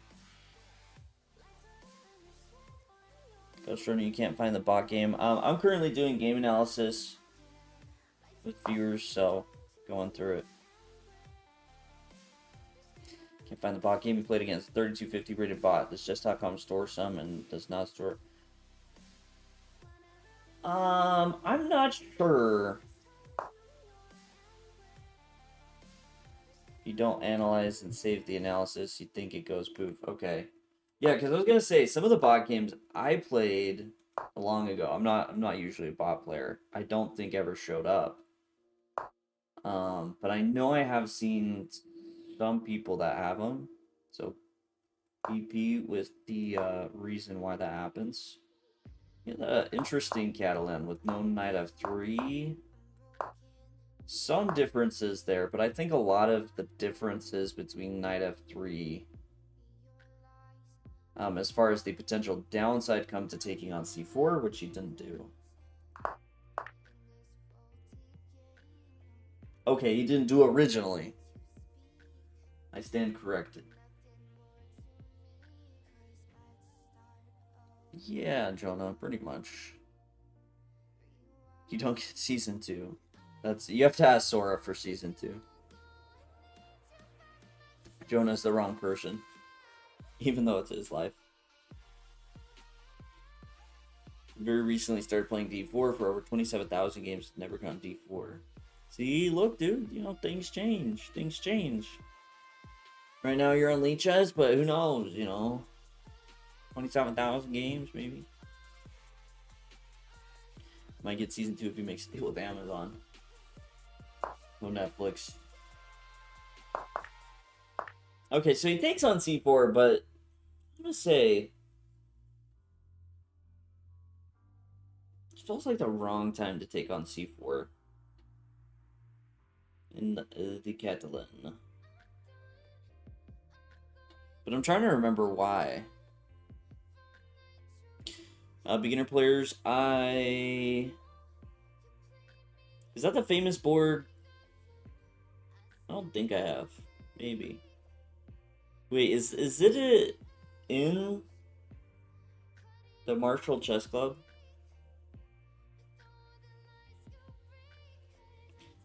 Yeah, Dice Guy, it is exclamation point Q lists. Oh no, Houndoom has to leave. Yeah, already only one game in the database. 6. Yeah, I'm trying to... I think a lot of it is you don't really want to play C6 a lot of times in these lines.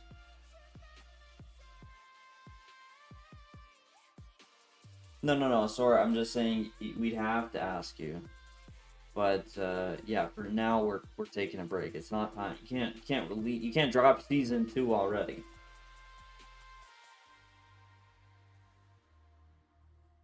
I mean, I've been to the Marshall, but for some reason I don't remember playing on it.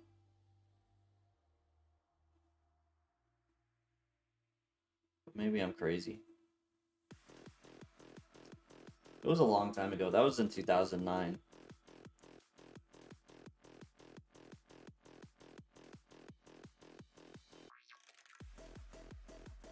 Yeah, okay, D takes C4. Yeah, I'm thinking it's just Black doesn't want to take here normally. I mean, there are a lot of Catalan lines where it's A6 is going to be the way Black pushes to save it.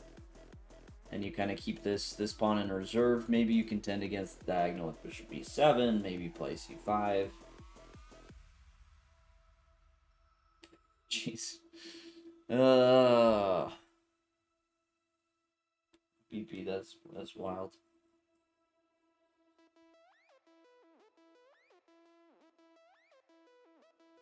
Dude is like anti-chess.com.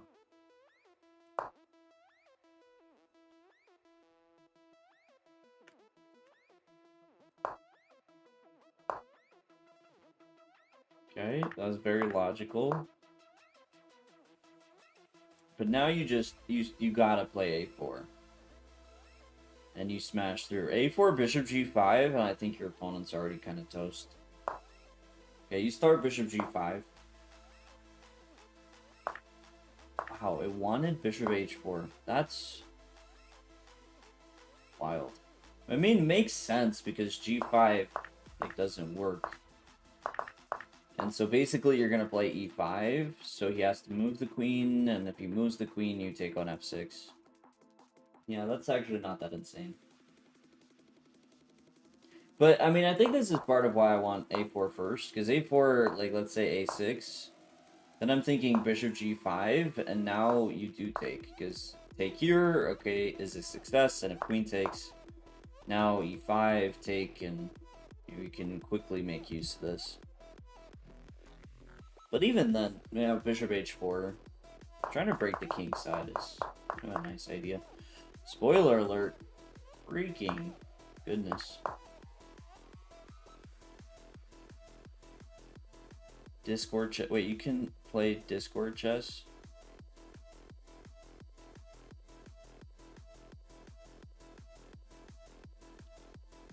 Have I done that? I may have actually done that before. Gmail chess. Queen E2 was the novelty instead of C2. Dude has all the moves of prep. He is Dubov.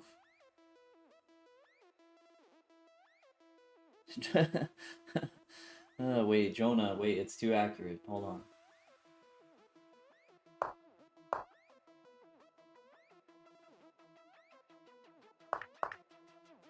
Yeah.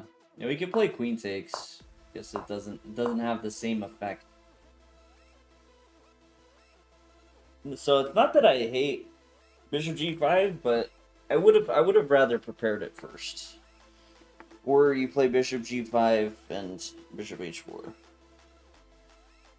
Prep largely comes from 2 pop games.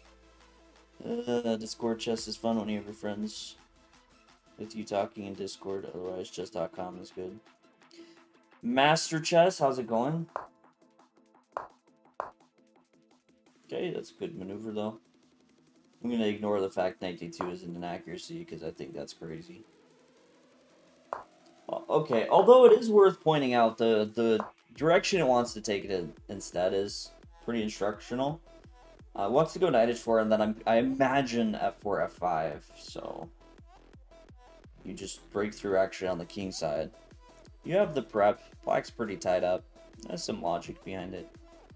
Dubov, MVL, and a GM who used to coach me. Particular fellow who teaches Dina now. Dun dun dun. I wonder who that could be.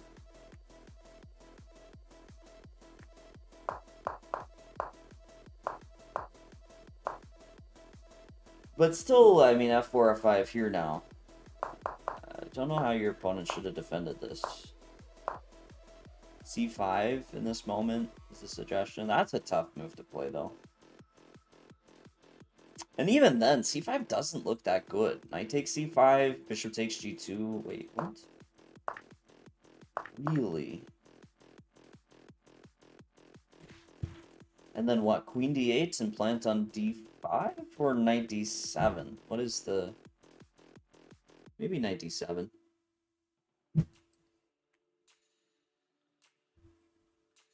Yeah, knight h4 is pretty good there. There's a game by Smyslov that's very nice, where with just a singular knight, he goes for this f4, f5, and he absolutely crushes.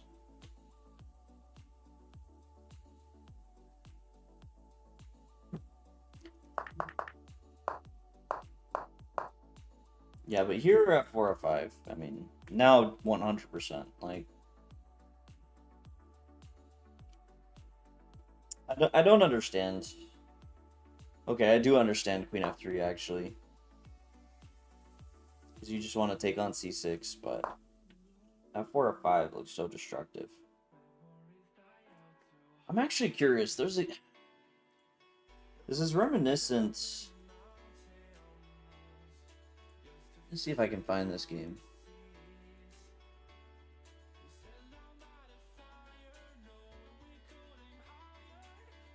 Okay, no, very different in a lot of ways.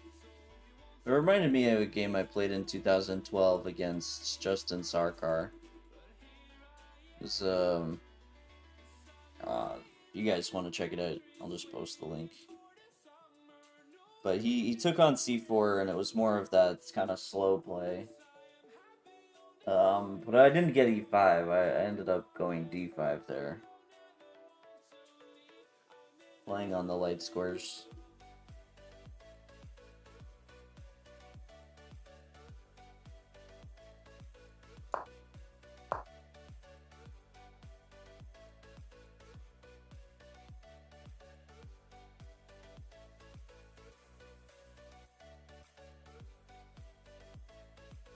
Yeah. Here, knight b8's terrible. So passive. And it still loses a pawn. Yeah, thinking too much on the queen side. No, I mean, I think because you get control of the center, right? And the thing about controlling the center is it makes it easier to play on the sides of the board. So when you control the center like this, like, you should keep a pretty open mind to the board. Look for play on the king side and the center and the queen side, because you control the position when you control the center. But down a pawn, like, you got to... If you want me to tier Caden, he's just a solid player. Don't have anything else to say. Thank you, Jonah.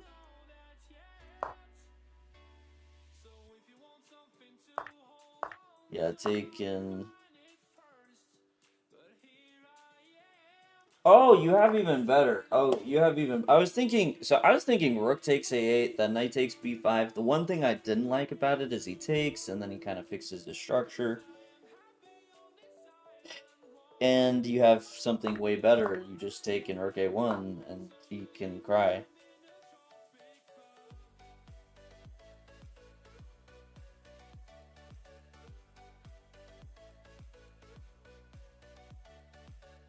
Yeah.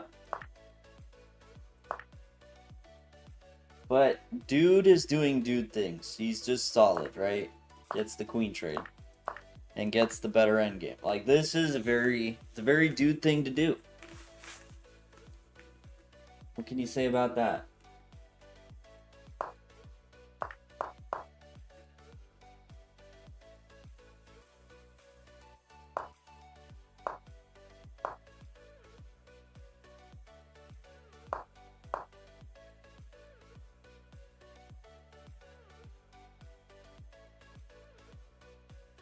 I'm really worried about this c3 pawn.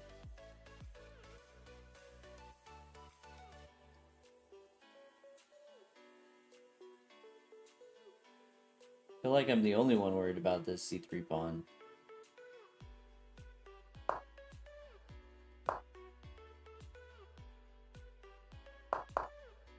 But what do you do about it?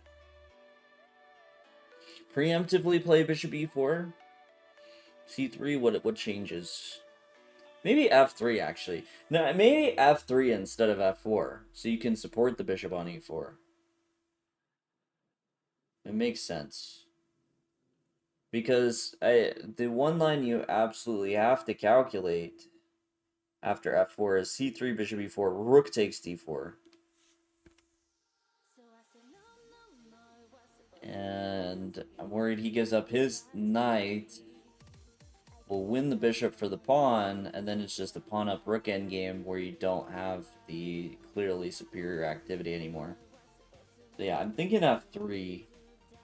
Because you get a lot of the same benefits of f4 as far as you want to bring your king in, but the bishop's just going to be protected.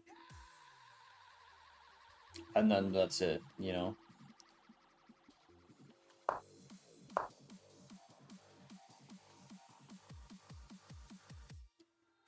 Yeah, but he didn't go for c3. Yeah, I think this actually could have been an issue, though.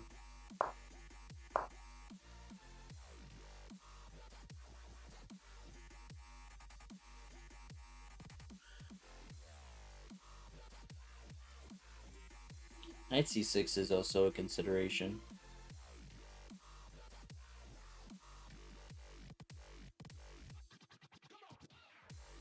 Yeah, it's just this problem. So I think it is take. Take king e7, bishop moves.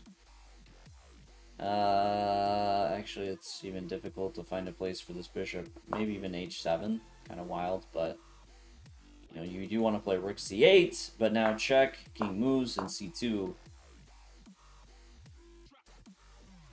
And you know, take, picks up the rook. You have a pawn, but I don't think you're winning here. I just know you're practical, but I didn't see how you were when you were trying to go for GM. It's just biased towards you in the stream. Yeah, I mean, my play, the biggest difference between my play now and when I was going for GM is the amount of theory. So I used to be like very, very theoretical. It was not good. it was too much. And of course that's kind of what you do, but it was just too much. Now I just play BS and have fun with it. I still know some theory, but... And in a lot of positions, I have a rough idea of, like, what is theory, or when it diverts from theory, but... No, the most number of moves I ever played in a game from just memory, I think, was 35.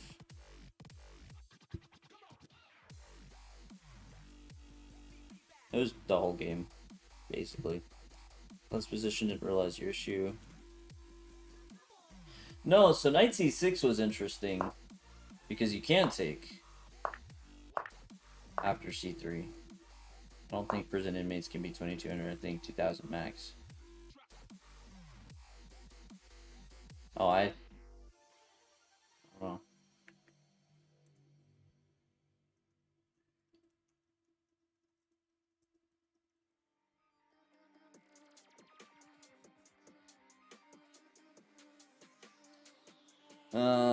Let's see if I can find the game even.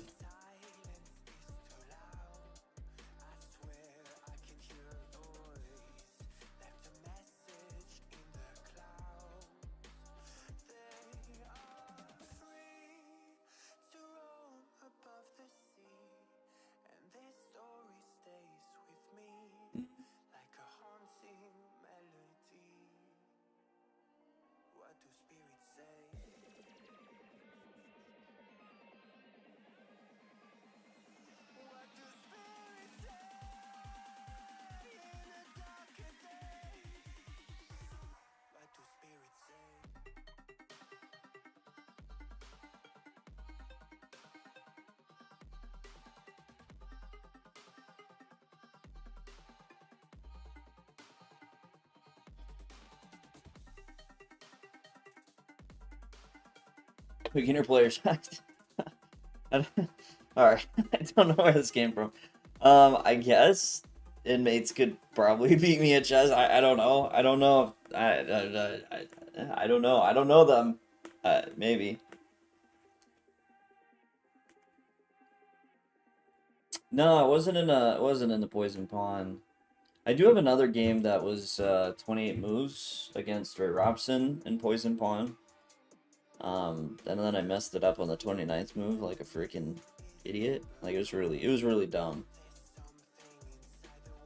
But no, it's interesting because I think Yang Yu in that game was also prepped, but like it took him a long time to really remember everything. Because he ended up spending about an hour longer on that game. I spent about, I think, 15 minutes.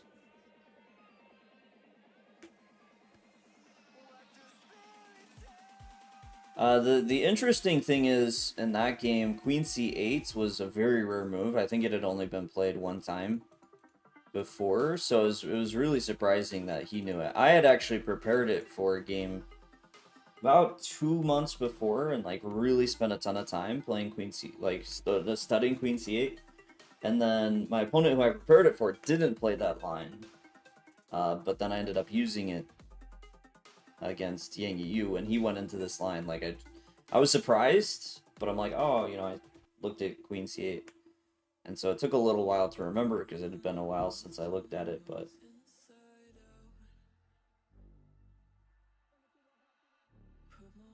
Yeah, just for a draw. All right.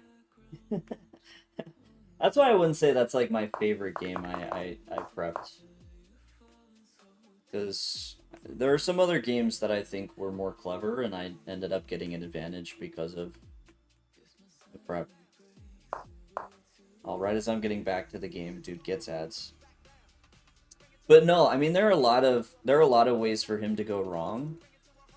But I mean, it seems like he either I mean I would guess he had prepped this too. Like it's really like you look at that game, some of the moves are just like it's wild. It's just wild stuff. And even this bishop b5 and then bishop back to c4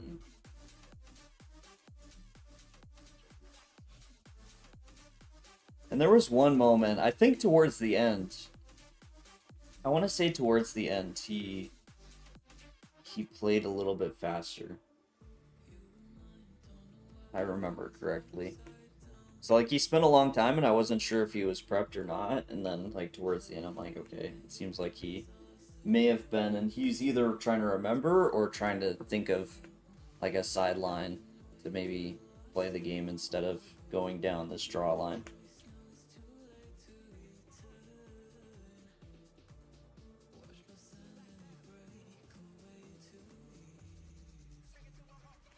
This level player. Yeah, I repeat a lot of master games. That wasn't though. Like that, as far as I'm aware, I think that may have been the first game in database with bishop b5 there. Like it's the best move, but I think that was the first time it was played after queen c8. The other game up to that point in database, I think, was rook g1. So yeah, that's why I say like the biggest difference between me now and when I was pushing for GM is just the amount of theory I play. About the move b4. No, I think it was a decent idea by him. I mean I think a lot of this is okay. I think f4 wasn't as sharp for you because of these c3 concerns, but alright, Jonah, take care. How long did that game take? It was only like 2 hours-ish. Maybe an hour and a half. It was a little bit faster. Because I played that game pretty quickly.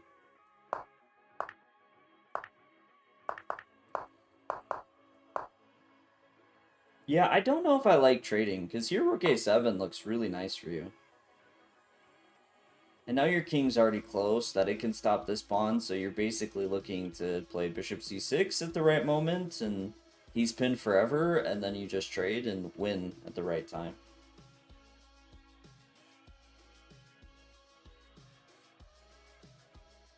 I don't know. The rook looks so nice here. Here, like, you should be winning, but it's definitely more complicated, although... your opponent, I feel, is wasting time. I mean, he should be rushing his king all the way, or playing like f6 or something. Maybe it's fine though, just trying to barricade. What else can he do? I guess. Okay. Now this should be winning. Yeah, a little bit complicated, but Jonah, what tier list do you want?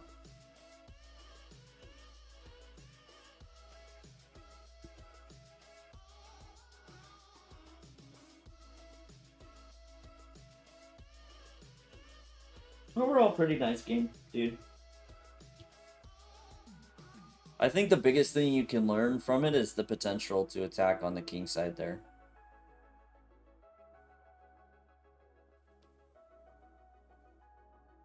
Well, so the reason I'm hesitant to trade rooks just instinctively is these pawns should get stopped, right?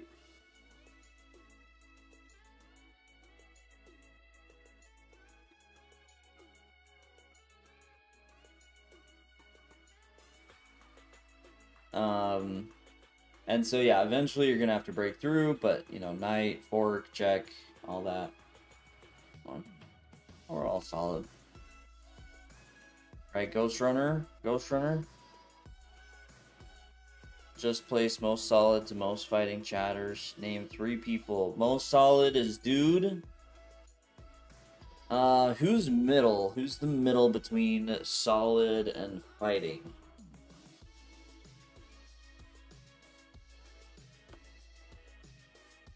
Maybe Ash. Ash is probably a good candidate for solid to most fighting. And then Tuk Tuk. So Dude's the most solid, Tuk Tuk's the most fighting. Ash is a good middle ground, because Ash is really solid, and then like just goes insane every now and then. And throws pawns.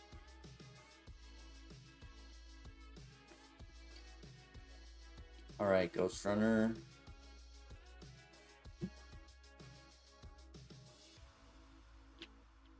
I'm assuming you're not Jury, because if you are, then you have tricked me this whole time with an alt account. So you're probably playing with the white pieces. You are the awesome genius. Wait, odds chess. Why does it say odds?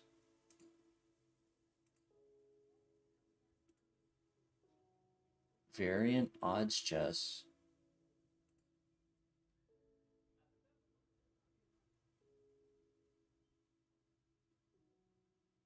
What?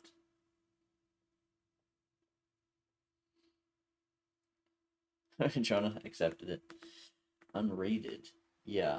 No, I'm just confused. I'm just confused about this. This right here. Because this doesn't look like odds. This looks like straight up unrated, but I guess somehow.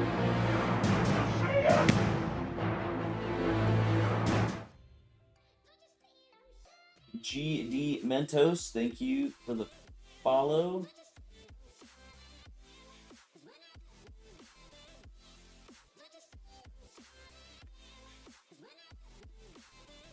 Much appreciated.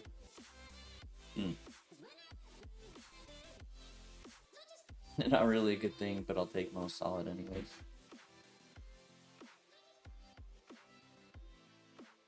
Dude, just you gotta accept your fate. No, Sora, I think Jonah understands that it's hard to beat Tuk Tuk for most fighting. That guy's a beast.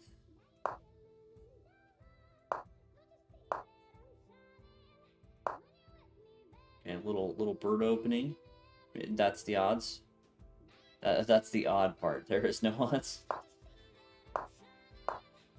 No, okay. This actually like I generally think as black, you should avoid allowing this. Either wait to place the knight, or play a6 because yeah, if you get this trade with this setup, like these dark squares are just so annoying to deal with. Jonah will fight for his title. Okay, okay.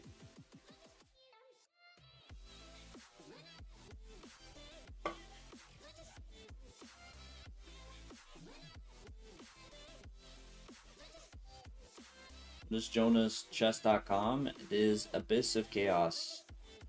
Yeah, there it is with a 0 in chaos.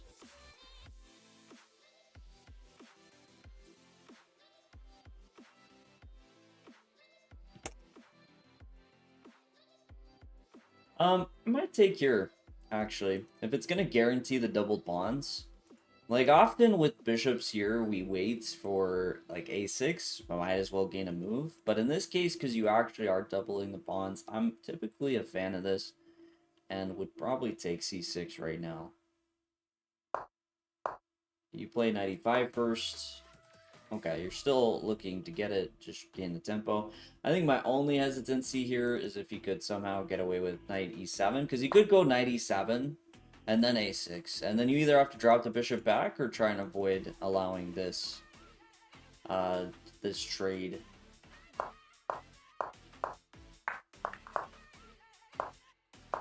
Okay, but you did end up getting it, so kind of ideal. This position in bird, sometimes you take the knight, sometimes you don't. 5. Yeah, no, I just think taking first, then knight e5 would have been better because of this knight e7. It's a little bit awkward for him, but I think it's worth it to try and play knight takes c6. Jonah is on the OG. 580.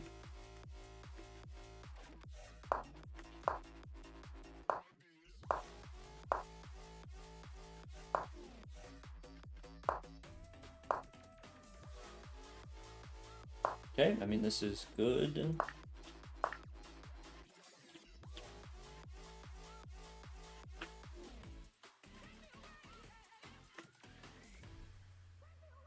King takes. Wild. King takes is wild. E4. I feel like you can almost play it right now.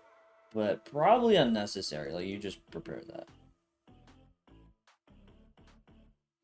Sometimes you just add enough and play 1f5, so to save.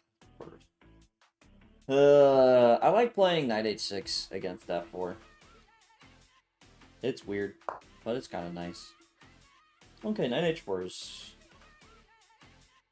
Well, you don't really want to take f5 though, right? I could almost rather play e4, f5. Problem with fighting for his title, that both Tony and Caden have a hard bias for Tuk Tuk. No, I mean, it's you could say bias, but it's honestly just so impressive. Like, that's, like, someone that just makes such an impression of willingness to fight and fire that it stands out. And even so much so, Jonah, that I think a couple of years ago, I actually picked, even though he wasn't the highest rated, I'm like, you know what, I think he's gonna win the Utah title with it coming up. Wasn't the top seed, just because like he has that passion, he has that fighting spirit, and he did. So, you know. Okay, BP, zoning in and out of sleep. Glad I can help you in maybe getting a nap here, but I will say it loud enough when your turn comes up.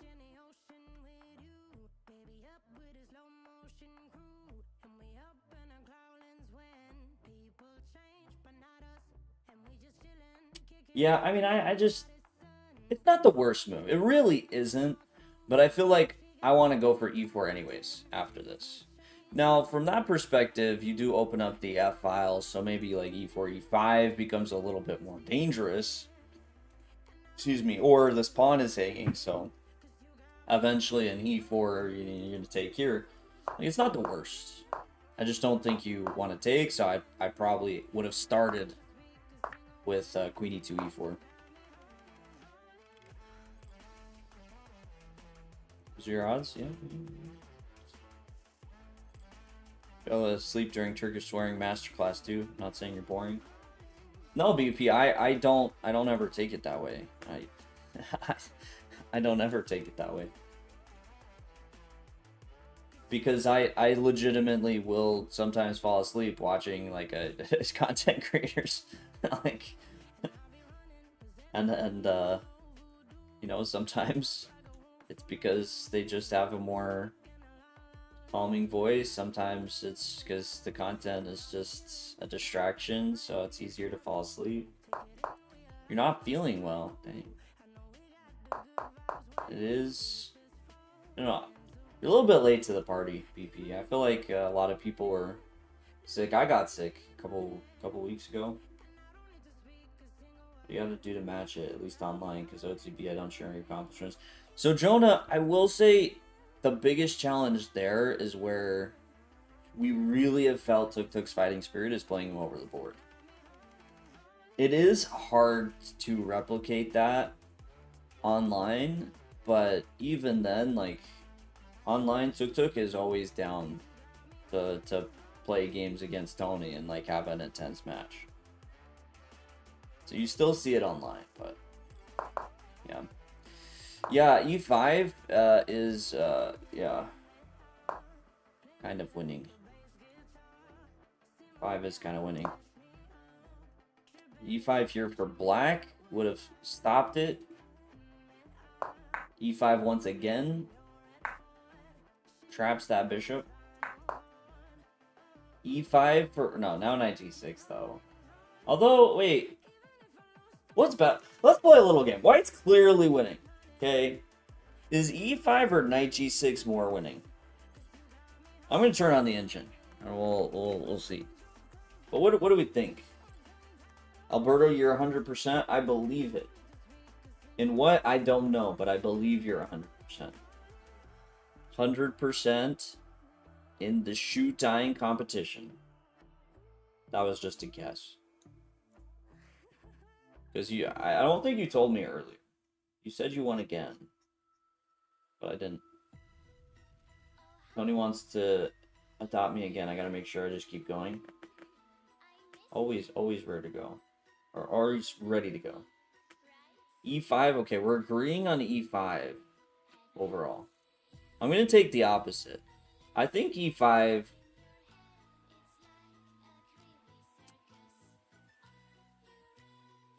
They might be equal, actually, because I can imagine a future where e5, black responds, and then we play knight g6 later. And kind of vice versa. Knight g6, bishop takes. The one issue with knight g6 first is bishop takes, queen takes h8. Then maybe black salvages just a tiny bit of evaluation over a rook e8 idea at some point.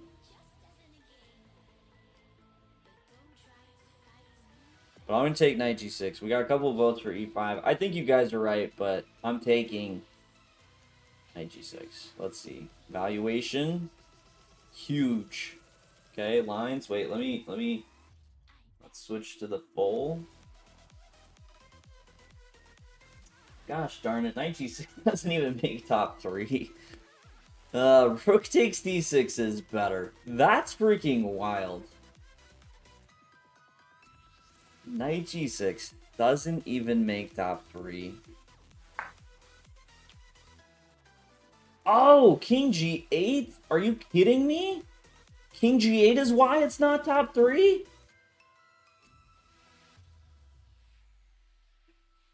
What? That's crazy. What's the idea? King g8 takes, bishop takes e4?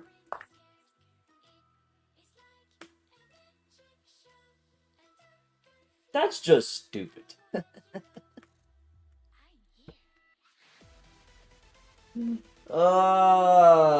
Stupid game. King g8. Okay, so bishop... Oh, knight g6 is top 3. Knight g6 would have been the top if bishop takes was forced. King g8. The wild king move that saves the prediction. That's funny. Okay. Who's up next? Mole is Mole here? Before, because we're probably close. Okay, we're not. There's still some game, but I think we're close to finishing this. Because White's crushing. So Mole, if you're there, let me know. Get ready. What's a losing move here? Does Queen g6? Do we think Queen g6 loses this, or is White still better here? Because I have a sneaking suspicion White might still have like a slight... No, maybe that's too wild.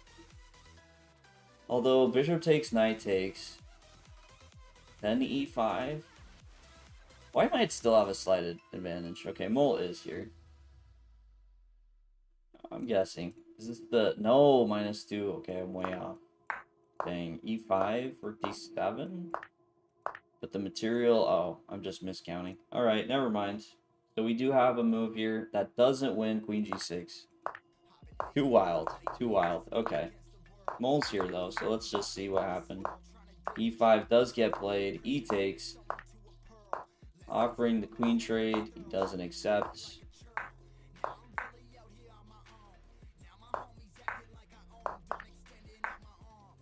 Yeah, if he takes queen e8, you pick up the rook. Okay. That's crazy. Queen takes g6. It actually doesn't matter because you still maintain the threat just as well. I was gonna say I'm surprised king takes g2. It just made you lose the ball. I didn't make you do anything, Mole. Yeah, VP. I mean, outside of human understanding what these evals mean, outside of winning. Yeah, it's very minimal. That was more just a curiosity kind of fun thing.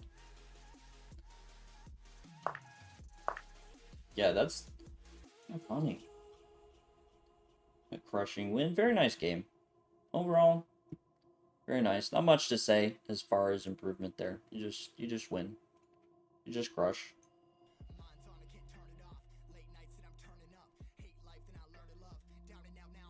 I would make a joke like, Mole, I never blame you for my losses, but I probably have. Let's be honest. I probably have. It's Mole. Sounds like something I would have done.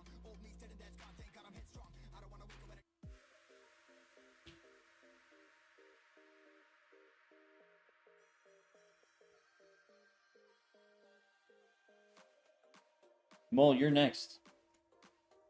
I hope you are ready. I have multiple times. Yeah, that sounds like me. Although, the most like I've been seriously salty was the time Mole beat me. And, okay, still on me, but I was pretty upset about the flag comp. Markin, so, join the queue, and then once your name gets checked off, then you send the link in chat.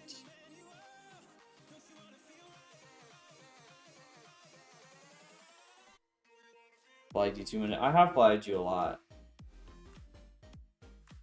And I wouldn't say that's even frustration with Mole, though, like... Trying to find a game.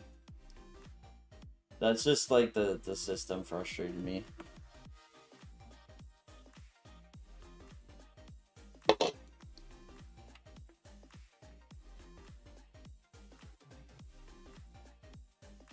Like that's anytime I feel beginner players would be up next if Mole still needs to find a game. Beginner players, are you there? Are you there? Yeah, things like that really frustrate me when I feel like I did everything I was supposed to and just like the most, yeah, that the most salty I ever was the 960 community championship. Oh, you said be right back a while ago. All right, so we might still be going. A win chess. A win chess. Are you there? A win. Yeah, Markin, I'm gonna go through the queue, my guy. Still gonna go through it.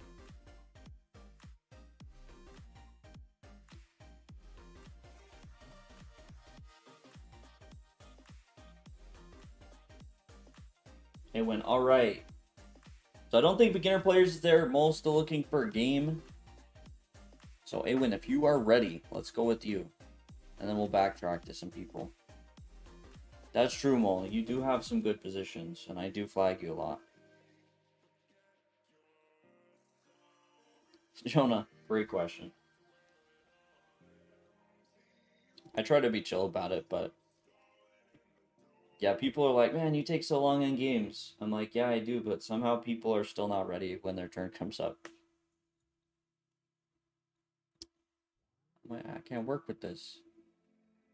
What am I supposed to do? Someone's not here. Do I have a system for how to handle this rare situation? I know, right?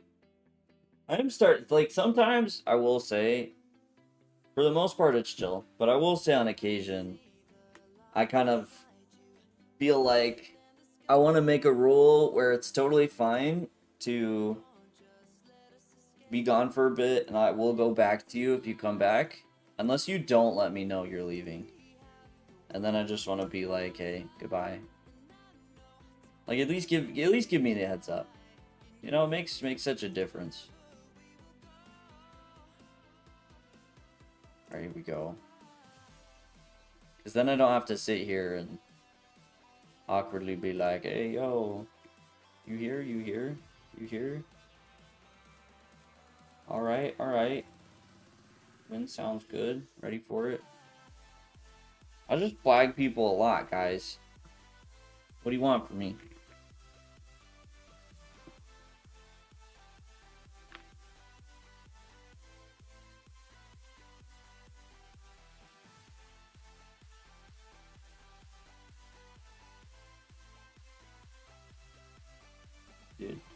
Dude's never seen it.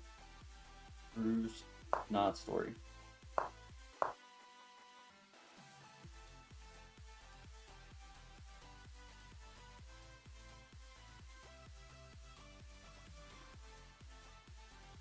Yeah, Mo's like 15 years old, like 3 months. So not much, not much.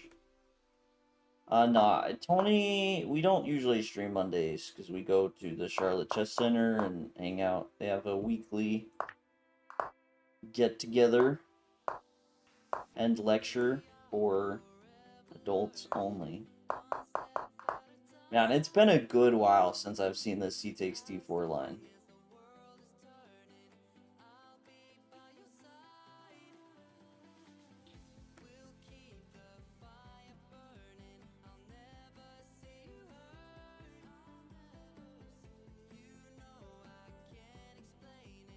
You're supposed to be in the queue to stand, not ask the questions. Mark, I name it something different. It's for game analysis. I just don't usually name it game analysis queue. Don't be too confused by that. That's me.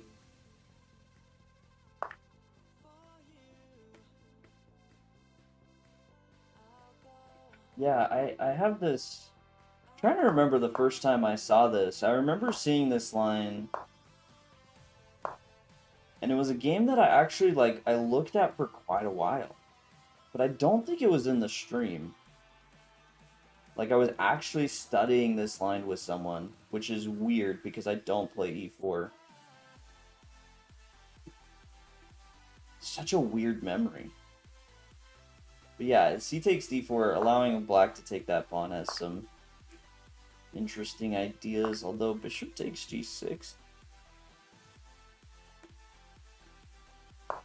Heard of 20 plus tournaments. Last time I went to spend your free time and money is getting crushed by little kids.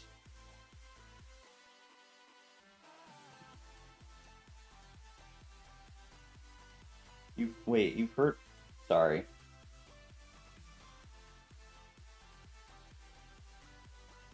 Can I do guess the elo? I mean, I can. I'm no good at it, but I can. If you want to be roasted, I can do guess the elo. I almost always go lower.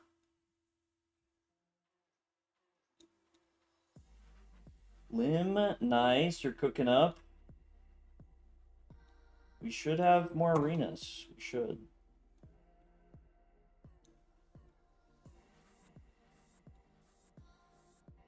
Well, I mean, you'd probably increase your rating if you played better openings.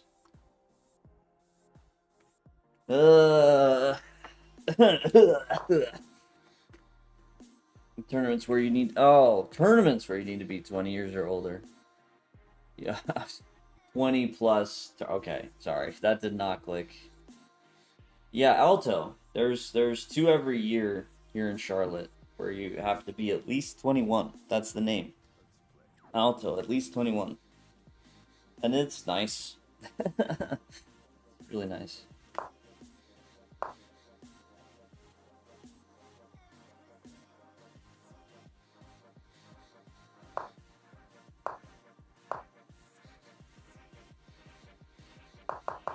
Bishop takes d6 feels so wrong, but I guess it kind of worked.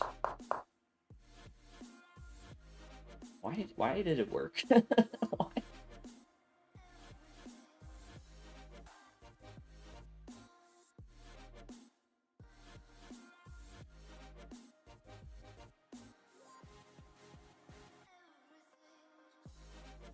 My openings suck. Expect the Dutch. That is the best typo ever, Mole. You totally dissed yourself.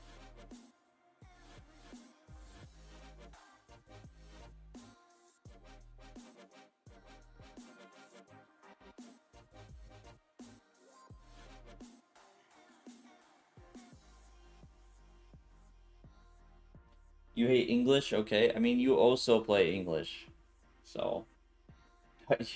You're accidentally roasting all your openings. You learned a new opening seems like such a daunting task. Or learning a new opening seems like such a daunting task. Got you 1944 though. There you go. The English is, I mean, it is easy to play against. It's a decent opening, but to really make it effective, you have to know some of the subtleties. No, I mean, it seems reasonable. I just feel like it shouldn't be, and that's what's confusing to me. Because normally you want to keep that bishop, and I want to say run the h-pawn as part of the idea that you would go for here. But, you know, just go after d4. I just see the evaluation. No moves. Okay, black is better, but what's the... Okay, we're just... Queen b6. Oh, queen b6. So he just puts, like, quick pressure here. He protects it that way. Yeah, it feels weird to move the queen again, but... Makes sense.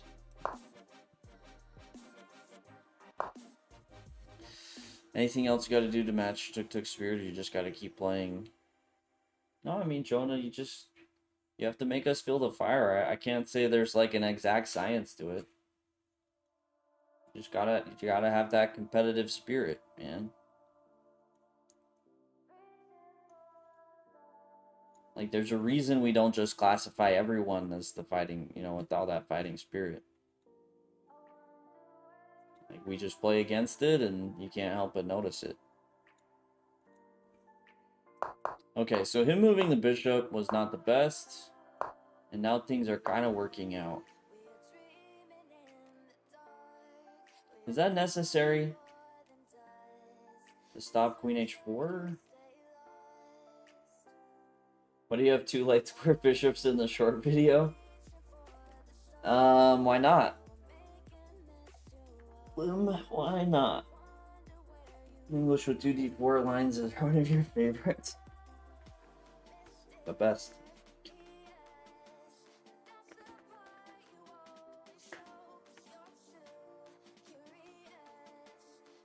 No, I don't think you need to play h3.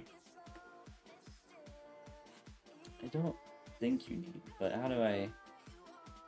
Yeah, you shouldn't need to. because of the captures, right? We're gonna take with the bishop here. Take with the knight here.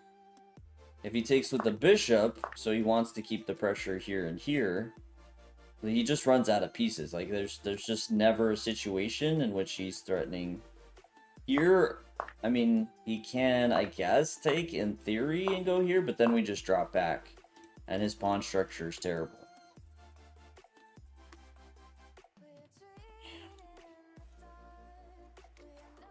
It's okay, Jonah. I got it, I got it. I actually like 1 c4, but I think knight f3, most players are just confused. 1 d4 tryhard. Beginner player, welcome back. You missed. Yeah, I'm actually surprised how many people did notice, Tony. Like, I thought someone would notice, but I'm surprised that it's actually been a few from what I've seen. Beginner players, it will be, I think, Mole next, and then you. How did this happen so quickly? Okay, he didn't do anything with his f6 move. He waited for the right moment. He took.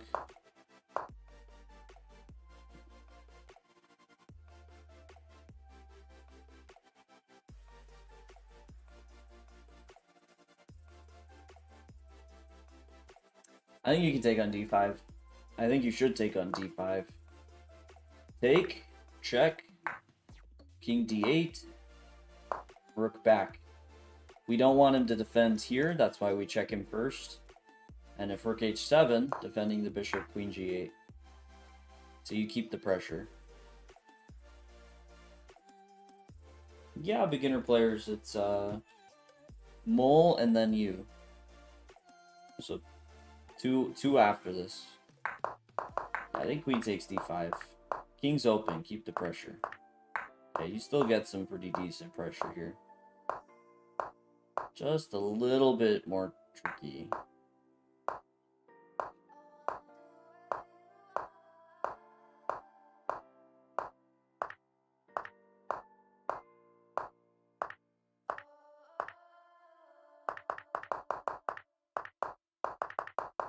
Yeah, his a6 was terrible.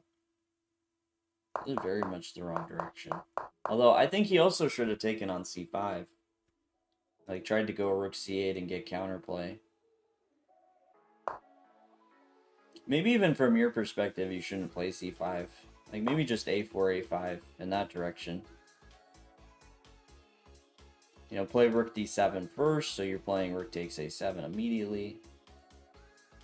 I'm a little hesitant about this. Nope. Something like this. You actually have to be pretty careful here. Alright, Jonah. Good goal, good goal. Alberto, you can't win. Oh. Why can't you win? Yeah, okay, he resigns after this, though. Yeah, pretty solid. I mean, a little moments here. I think I didn't dive too much into the opening, but I think there could be some better stuff there in the opening.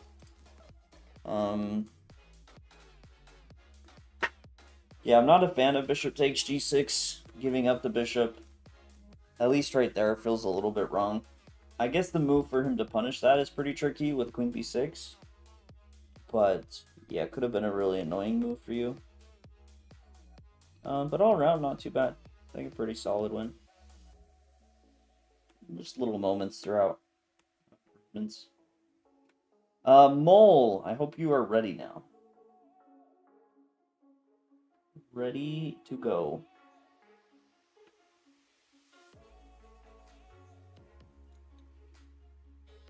Lim, I really like 960. I'm a huge fan.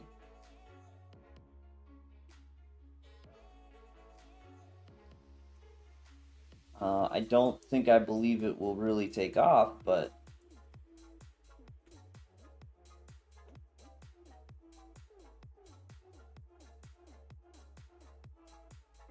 I do think it's a ton of fun.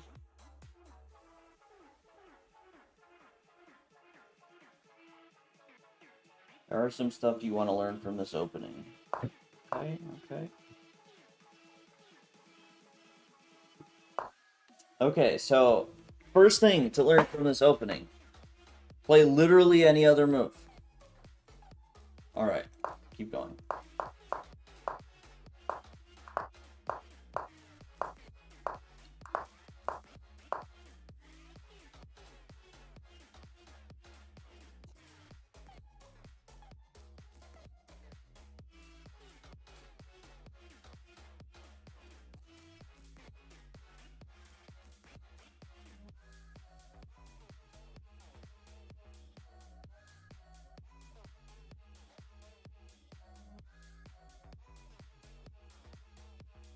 I don't go d4. I hate this already. C takes, E takes, and d4.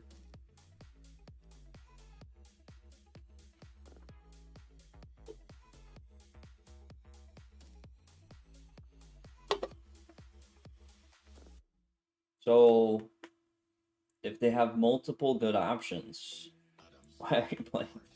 I just don't understand. Oh, it has such a high win rate here. But isn't part of the issue that you're playing d5 so early? Like, why not slow play this? And then maybe not play any of this if they go for d3.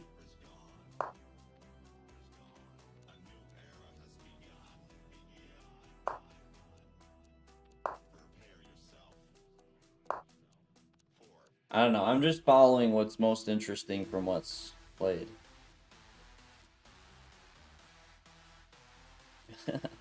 Sora, you guys are trying to quantify this too much. Trying to quantify the fight too much. It's something that comes from within.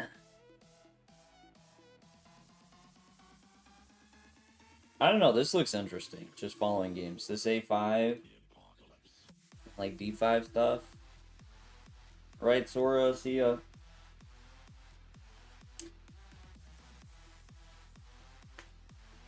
Alberto, mostly not. But I don't know why chess. Why not chess?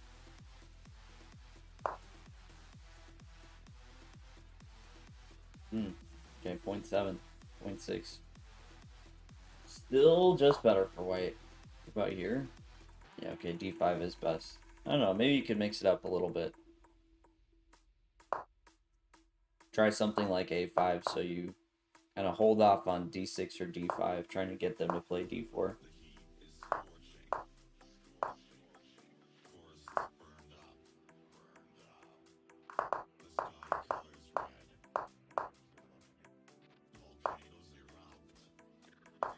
Okay, he should take and still play d4. Interesting. Because, yeah, now you take control, and he doesn't have b4.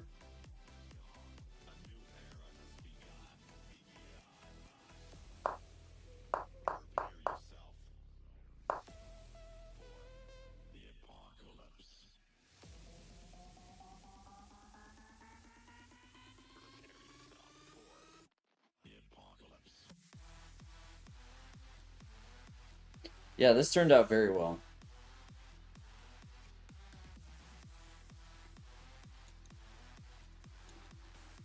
Go to the Explorer on the right. One game here. Oh, so I look, it's still showing. I did the Explorer. I don't know why sometimes it hides it and sometimes it doesn't, but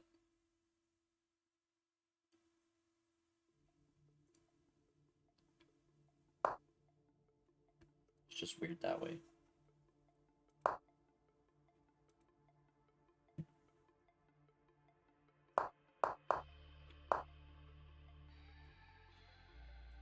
Yeah. I know it did that one time you told me about it, but I have done it a couple times since, and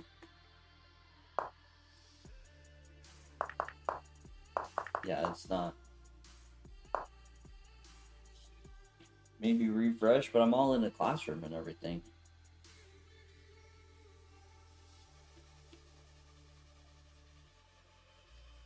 I mean, that might be why, because I'm not doing it on the actual analysis.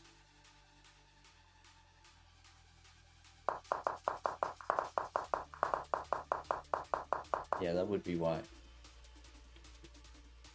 But I like the setup on the classroom a little bit better. Might not like losing, but I also don't like to be second or first in terms of fighting spirit. I mean, not be second or first.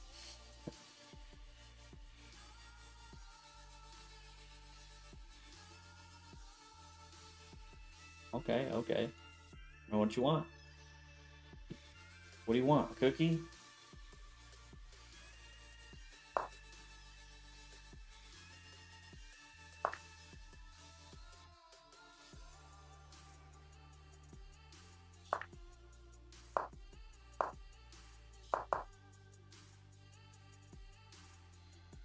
Yeah, this is kind of turned into a reverse King's Indian.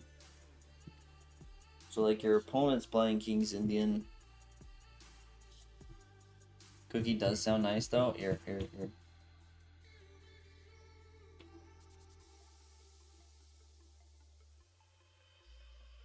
Ta-da! F4 is an idea. I mean, it's all about 94, really. Playing it right away is very strange. Because you, like, play Bishop D6 first, and maybe Bishop G2, Queen C2, like, develop. It is a command. Jonah, I was ready, man. I'm ready.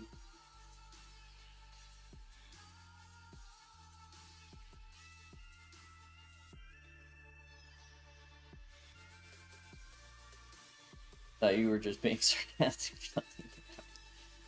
I was being a little sarcastic, but yeah, I was also prepared.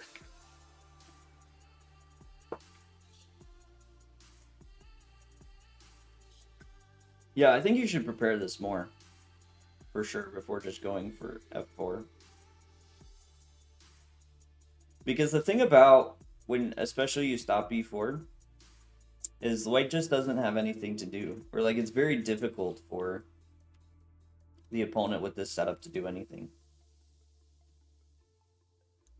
And so you might as well take the time to prepare, because as soon as you play F4, it does open up some alleyways. Now, specifically, you also want to stop 95.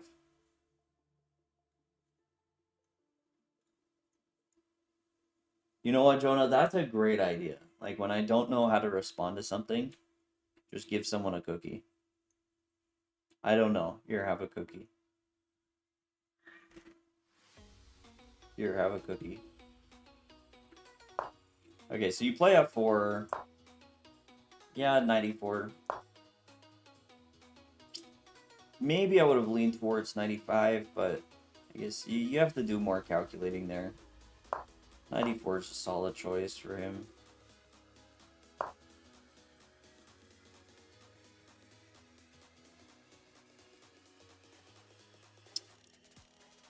That looks terrible. Because if bishop takes h4 after knight takes e4.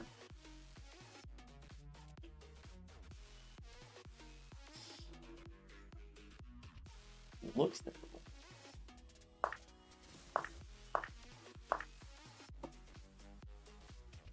Okay. And now you win. How do you win?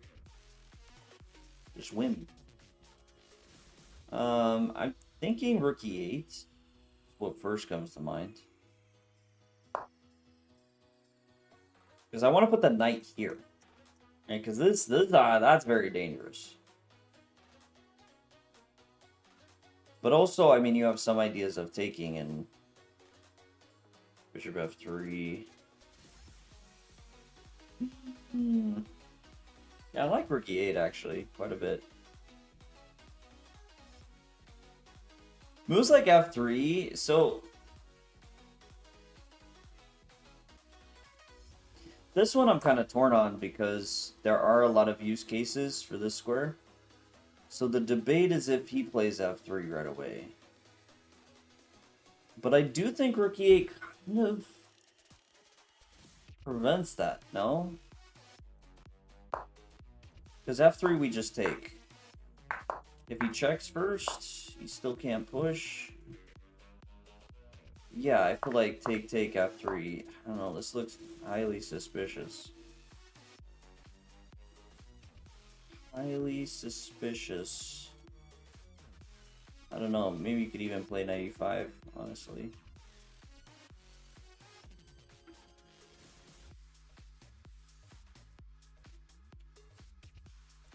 I mean, how many times have I asked you questions or deep questions like I'm interviewing you just for you not to know how to respond?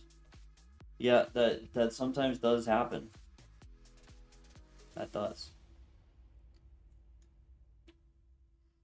And I mean, a lot of it I would say is like I just don't know how to respond to some of those questions. Like some of these tier list things, like I've just never really thought about.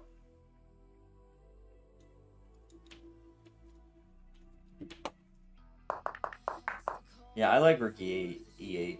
F3, I mean, it might be good, but I just rook e8, keep the pressure. F3, like you win or you don't. It's pretty straight up. Because you lessen the overall flexibility and options. But, okay. Hold on. Knight g4 could be a problem. Knight g4, h3, bishop takes f3. You're winning there somehow, right?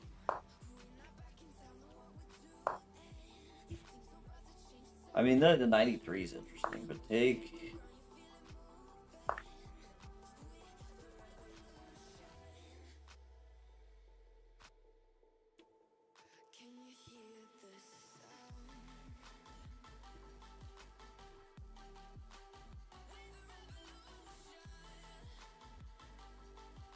It's not as clear.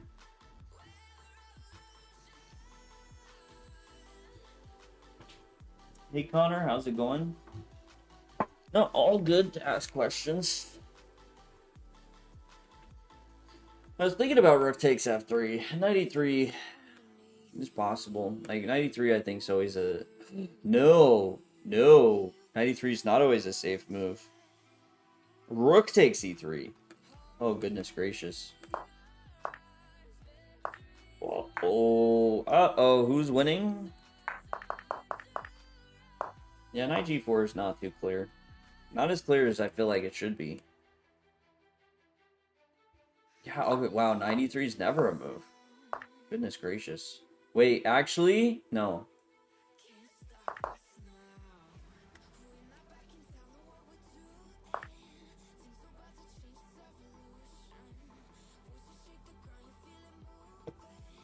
This just wins. Made me realize you could consider queen takes g3 after rook takes, but it doesn't work there, but queen takes g3 here. Hit the bishop. Yeah, you're just winning in this endgame. And even better is that if he takes here... Ah! He could do that, just to be savage. Oh, Jonah also agreed with knight f4, or sorry, rook f4. That was what was played. Hoping for queen takes h2. But h3 here, you don't have queen takes g3. So that's the difference. Knight g4 prepares queen takes g3 after h3.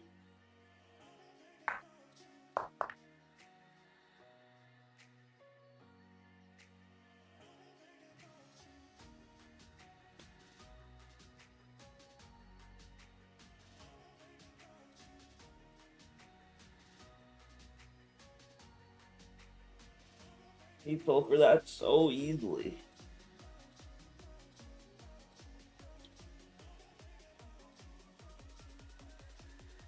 He's just meandering aimlessly.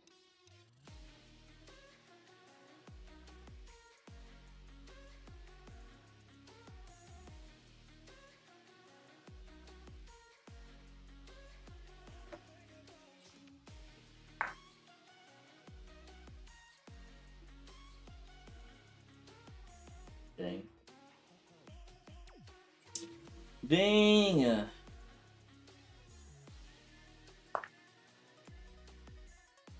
I just wanted to make sure I wasn't crazy there. No, not here. So, I mean, what is, if he does play H3, that's what I wanted to check, not this, but I don't need to check it. Oh, it's not H, okay, so what's the defense? Is it rook takes G2? And then bishop D5? Oh my goodness. Percy, how's it going? Doing pretty well myself.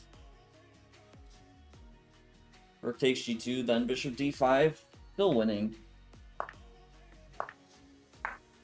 Yeah. But now you play knight F7, so that...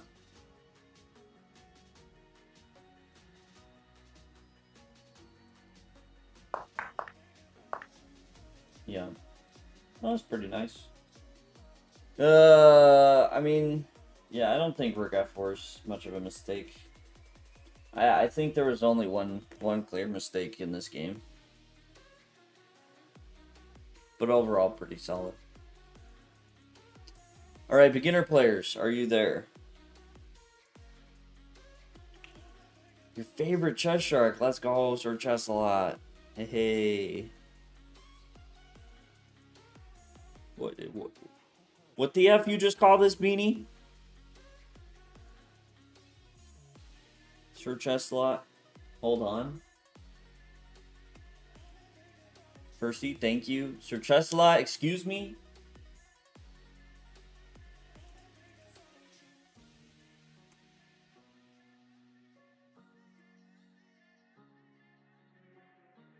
Alright, here's the game. Here's the game. It's gotta be like Entei. Oh, bro. Percy gave it to you on a platter, my guy. Does this help? Am I helping? Just for reference. Just for reference. Sorry, how is this?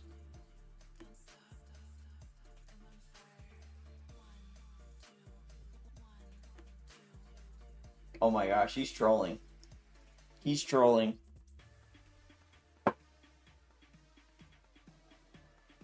He's trolling now. Side duck. That's not a side duck.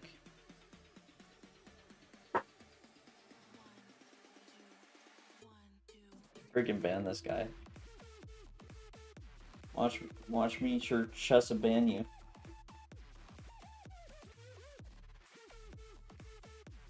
Alright, beginner players. Another 1 minute game.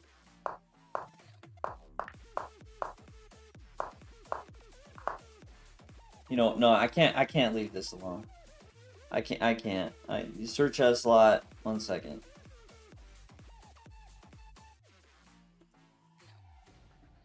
I'll see you in a minute.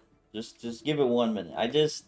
For me, you gotta get at least timed out for that. That's just, it was too far. The trolls went too far.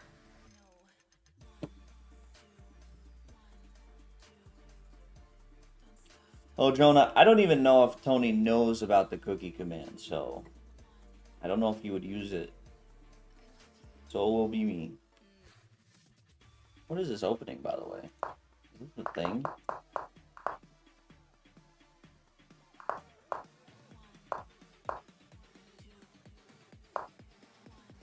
No, C5's unusual. That makes sense, you know? It makes sense. This does look pretty terrible. But it is bullet. It is bullet. I mean, as much as I love my opponent's whole, pieces being developed, well, the king's still in the center. And you have one piece developed. May not be worth the pawn. Don't mess with Snorlax. That's a Snorlax. Sir Cheslot, welcome back. Charizard says Charizard. You freaking... Just kidding, just kidding. I can calm down.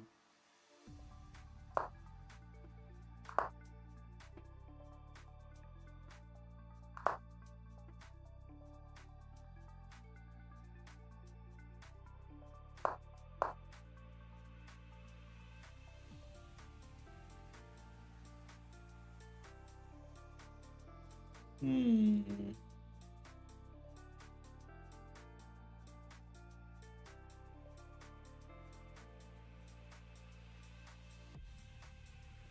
Alberto, don't lose. Don't do that.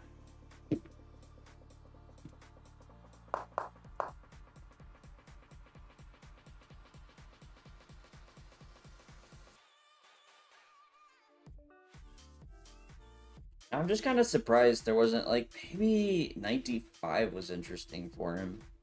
Trying to get, like, the queen here, or even take with the pawn, hit the knight, and then here.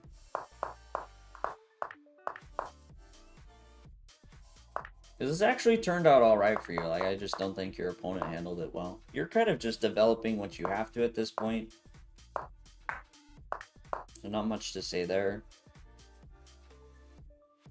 Goodness gracious. This guy's 2,500.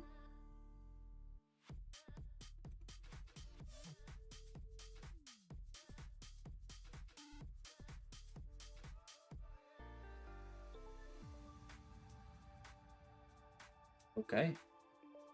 Yeah, 2,500.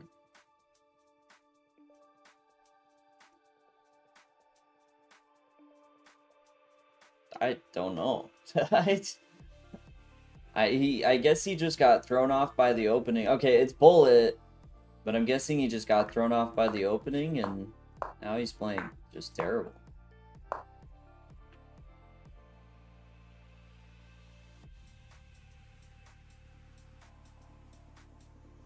All right, Jonah, we'll see. I might cookie command a lot. I'm all for taking, you know, material. Knight takes e1, highly recommend. But like, this shouldn't be too bad. Okay, never mind. I don't know how it happened, but this became... I guess you have rook e7. Did become a little concerning. Okay, rook f8. Yeah, that works too. Dang, you just took his pawns. Okay. You know what? Actually, king e4. I might do the same, just for the troll. So I can understand that.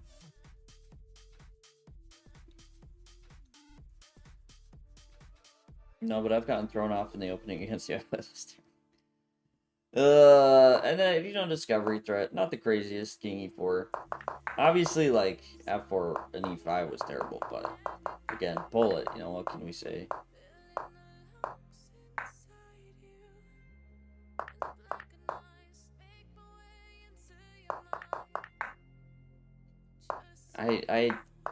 I'm all for taking free bishops, by the way.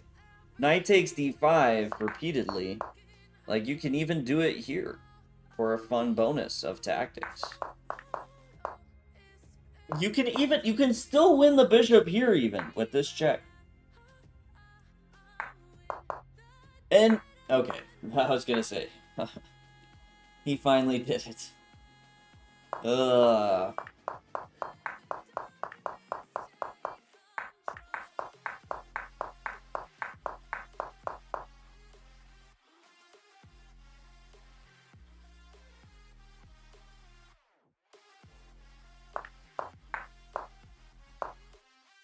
You're trolling. Bro, what is this? Oh, you were just hyper fixated on checkmating like that with the queen behind the rook.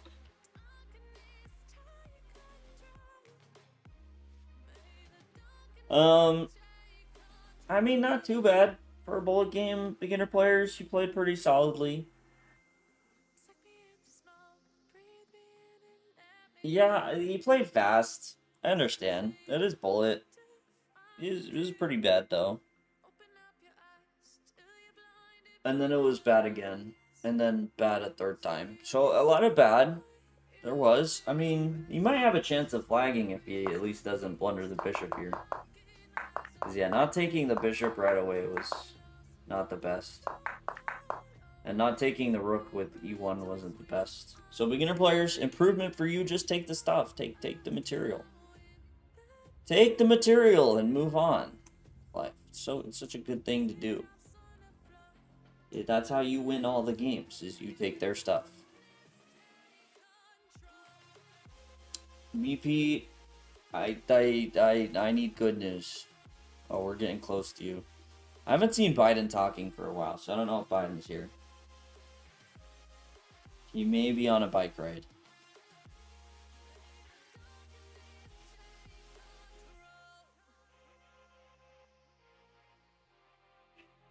Maybe.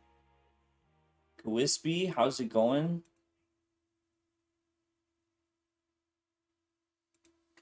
Have fun. Waiting for season 2. There you go. Alright, I don't think Biden is here. Guys, I'm gonna level with you. Honest moment for me. I really want Korean fried chicken. That sounds... There's this place here, just in the, like, Charlotte area, called Bonchon. It is delicious. It is so good. It's not one of those delicious things that I feel like I could eat all the time, because what makes it so good is the crisp of the chicken. Like, they just get a really good crisp, and it needs, like, you need to take a break from that crisp so that it just feels so much more special the next time. But it sounds so good right now. So I'm here for the chess, but to be honest, I could go for some your highest rated win, BP. Nice. You totally set yourself up for a roast with that one. But it's too easy, so I'll leave that alone. Knight was on G3, so not... Oh, no. It was earlier. Here, Kwispy. Sorry, here. Trying to make us hungry. I'm hungry, so I don't mind the company. BP knows the feeling. It's good, but the portions make me tired. Ain't gonna lie. Wait, like the Korean fried chicken portions? Are you talking bonchon? Because you can get pretty good portions. Get a lot of food. All right, let's keep going. Biden's not here. Again, bike ride. I'm pretty sure. Let's see, MKHM. I don't know if MKHM said hello. We might be to BP. We might already be there. This could be the time. My friend said I would have high rated wins if I played the obvious effing moves, but I don't know. Yeah, I mean, I wish I could play chess as a spectator. Like, the way I feel like I look at chess when I'm spectating, I wish I could just play that way. There's something about spectating a game that just makes life so much easier. I'd be thinking of something else. I have a jungle chicken, which gives me a lot of fried chicken, but I get tired. No, okay, that's fair. You eat a lot of that fried food, it tire you down. So that's reasonable.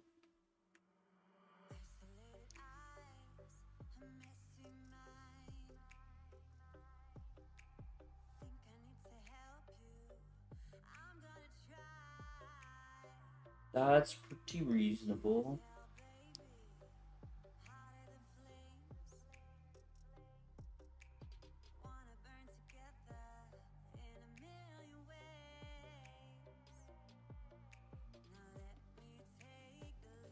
Spectator chess is so much fun.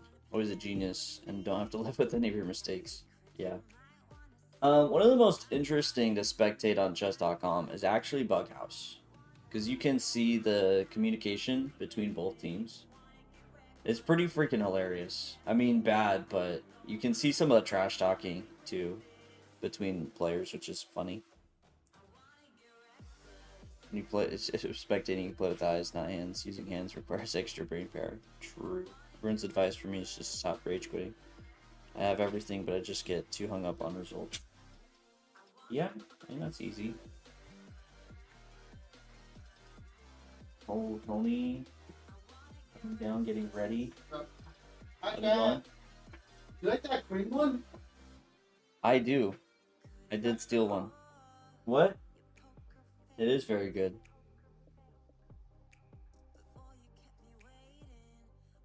Alright. I think we're to BP. We're here. We're locked in.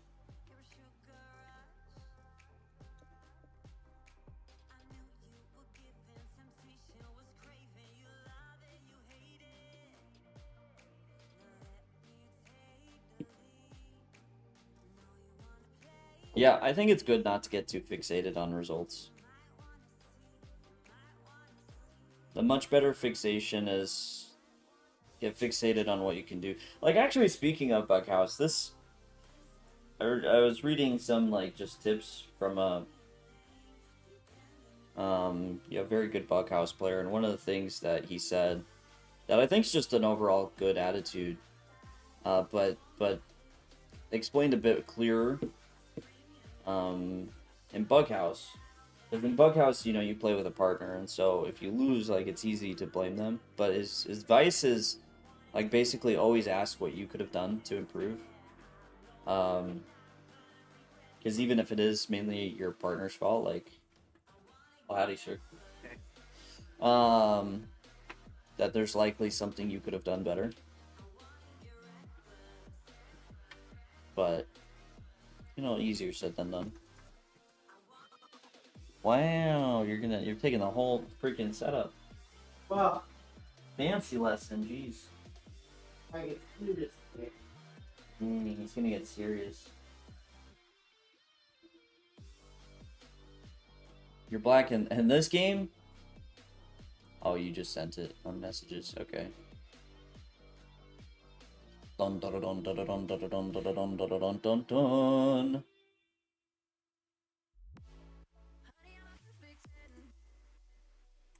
There's obviously more advice that people give me, but playing along what most people know for me for.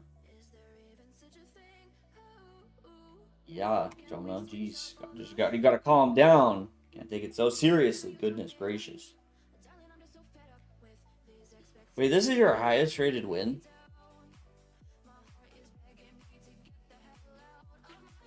Really? I mean, sorry, that sounds so mean, but you're 1700 and your highest win is someone 100 points higher than you?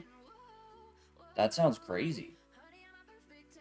You've never beaten a 1900 or 2000 as a 1700?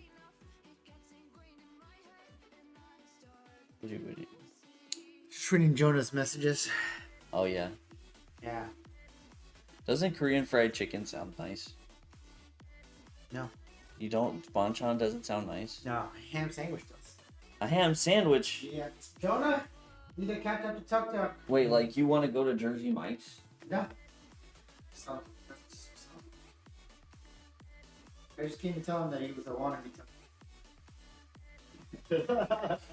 Thanks.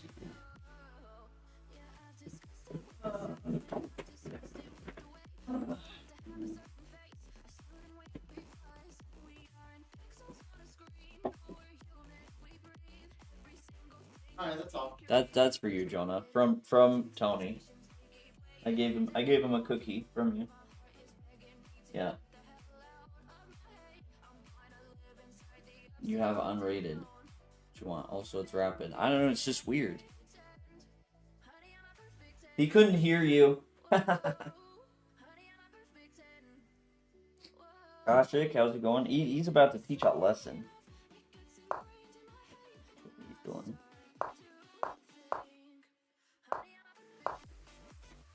Whoa, you're still bankoing, even without D5.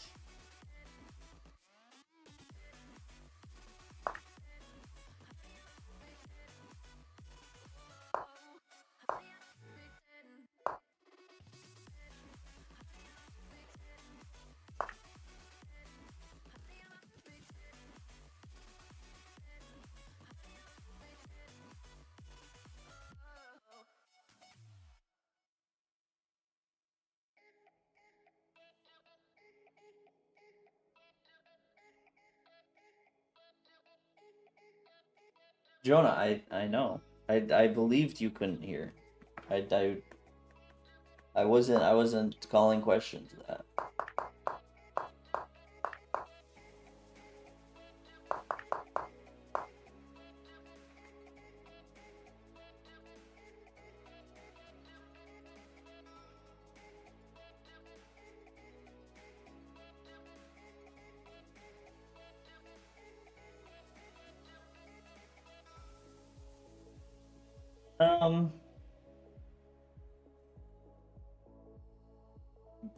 It's more like saying, could you repeat what he said?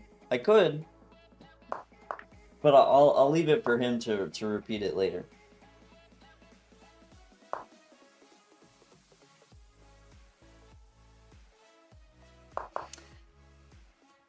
Yeah, so far I don't love this. You like locked into playing the Benko no matter what. Normally, I think against a move like E3, you're probably looking for take. Excuse me, D5. Oh, Jonah, don't worry, he won't forget.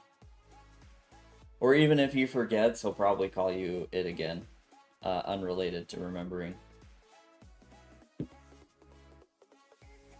You just fight for the center. Although I guess that turns it into... No, it's saying a Caro-Kann, but how would you get this from the Caro-Kann? Wait. Oh, if I played E4? Took... Interesting. So you could take it this direction. Okay, so if you want to adapt, maybe you just play... You just play G6 first would be the better adaptation. Yeah, it's the Panov line. I don't know, playing B5 here feels just a bit questionable. Because part of the nicety of getting rid of this pawn is, you know, these squares and being able to put pressure, as well as down the road put pressure here because this diagonal is open. But okay, you go for this, and then G6 I don't like. I definitely think either E5 or E6. I lean towards E5 as a more aggressive move, but I mean, E6 might be fine. Like, you just put pressure here, and you're trying to castle faster as well as attack. Was it something along the lines of I'll never beat Tuk-Tuk? Yeah, kind of along those lines. But not that. But along those lines. But not quite that.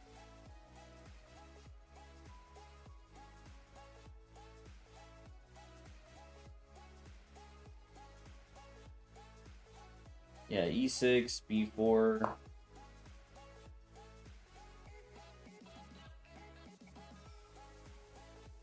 I was thinking like this.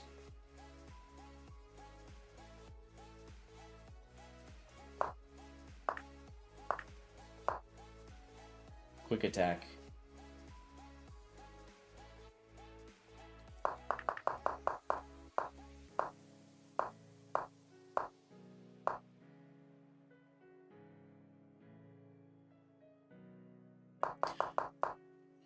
Although, I would say my concern was more that he plays c6. Part of why I wanted to open up this bishop, because then if he plays c6, you get a lot of these squares a bit better.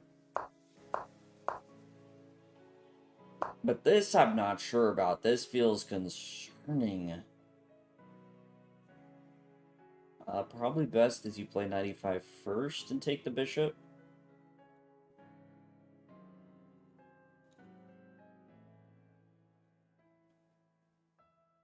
Just wanted to match him. Okay, Jonah.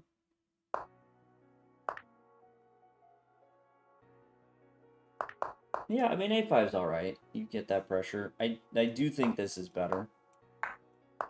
Because then you just get knight e4. Right? Because the concern with knight e4 right away is take. And then he's hitting here. I mean, I guess you could just move the rook or play bishop f5, but... Since you can do this all forcingly, take d3 and then play this, and you just don't really have to calculate, you might as well.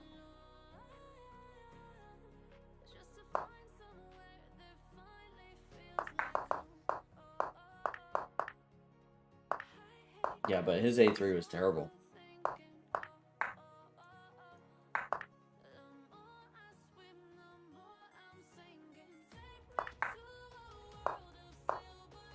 Okay, bishop d7 here. I would lean towards. Queen takes. And just open up these squares, because the knight on c5 is actually pretty good.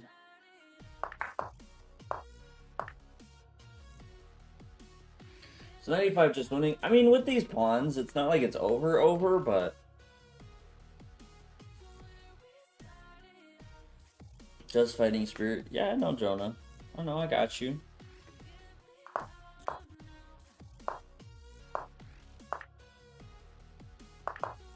Yeah, bishop d7 would have been a lot better.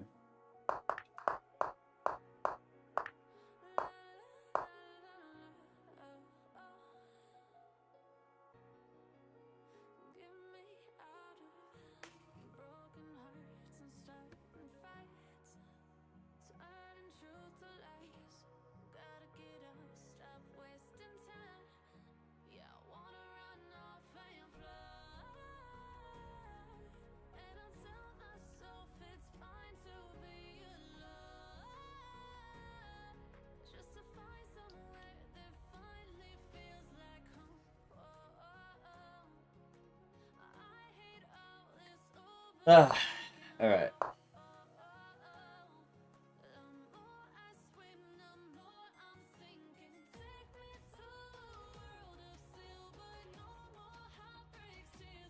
Sorry, I just...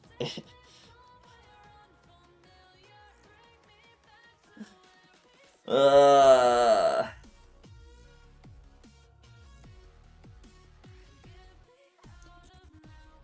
can't...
If I should stay or be alone,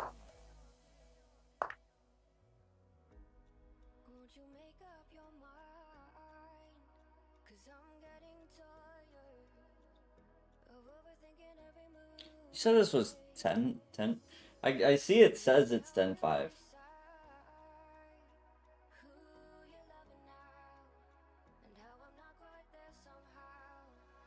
That's what they... Yeah, obvious moves.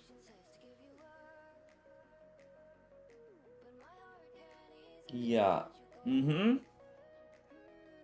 Mm-hmm. Juju, how's it going? Okay.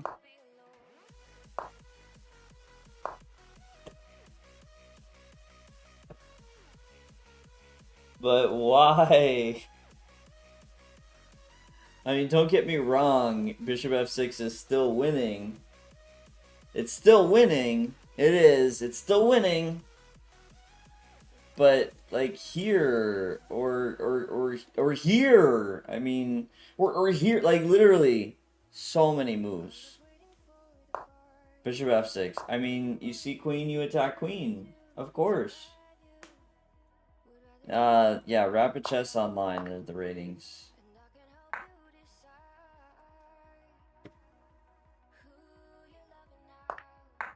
Okay, wait. He may have found a tap. Maybe he set him up. If he plays knight f4 next, he's forgiven.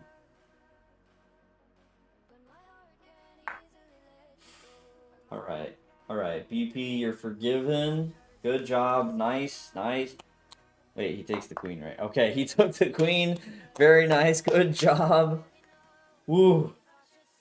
It had me worried there.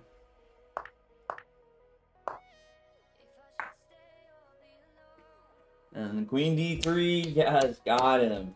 Nice. Big W. What an easy win. I never had any doubts that whole time that you would play a good move. I mean, that you would win.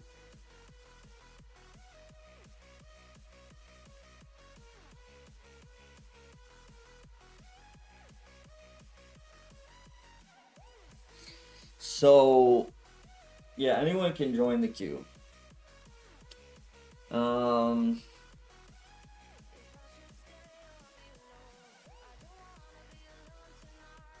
Robbie, how's it going? Yeah, it's just tactics. It's just taking the things. I mean, a little bit of the opening. I think you should be careful about just playing, because like you just played the Benko moves, regardless of what your opponent was doing. So I definitely would be careful of that. But other than that, I'm glad I'm helping. Tigran Petrosian, thank you for the follow. FPP and Pampers. Yeah, the one and only. Is there an opening called the Shark Attack? We still need to work on Shark opening. One day, one day. Yeah. So just take the stuff next time. Just take the things. Please. For everybody. Especially Tigran Petrosian. Just take things. Okay, and Bishop d7 also was kind of a... I mean, develop, right? You have an undeveloped piece that can block the check. Like, develop it. So that was the only other thing. But you won! Highest rated win you've ever gotten. From what you said, nice win. Nice W. Alright, Markin Aso, are you there? To steal and rename an opening already in existence. It'd have to be pretty unknown, though.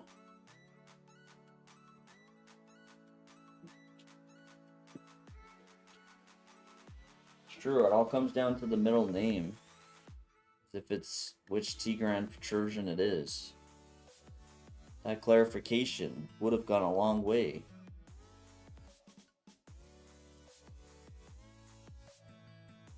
Whatever happened to the not world champion one? I mean, after that, I assume. Like, is he still playing?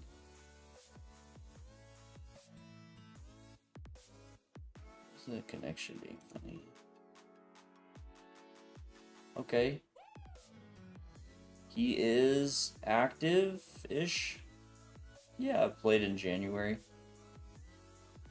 I mean, like, active, playing in tournaments, but maybe not the most common. And losing a decent amount of rating overall. Okay, not too bad, though. Man, this guy was 2760 blitz. What?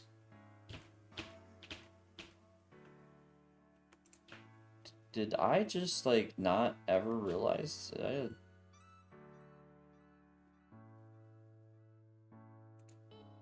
No way.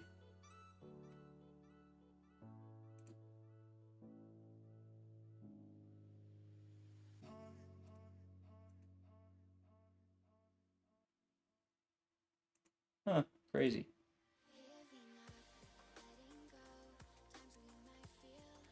Your ex-world champ Petrosian. Nice. Yeah, that guy that got banned. That's the one. Alright, is Mark in here? One question you need to ask Hans. Yeah, it's just a random Q name. It's for game analysis, don't worry. I just like to name it different things. But yeah, Hans lost the match to Dubov, so Dubov supposedly gets to ask him one question on a lie detector. Jonah, I paid attention to Tomaszewski. I paid attention to Ulf Anderson. It's weird. It's weird. I haven't seen any information on when the lie detector test will be. I had no information. Like, I've been trying to keep up with social media because I assume it's just like gonna happen one day. I thought it was gonna happen the next day, but all right, Kashik, let's go. Not hearing from our other friends, so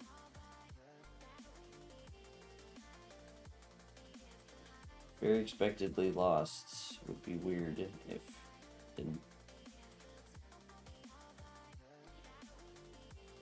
Yeah.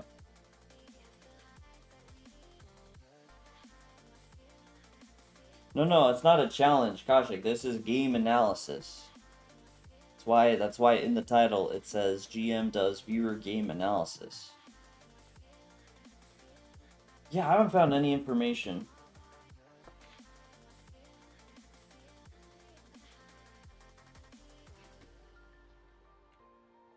Tomaszewski, yeah, there was a period of time.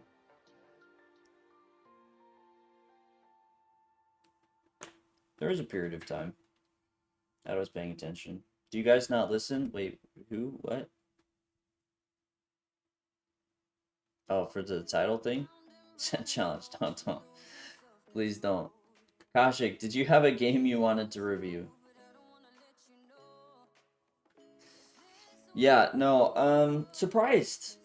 Hans agreed to it. I mean, he either really believes in his ability or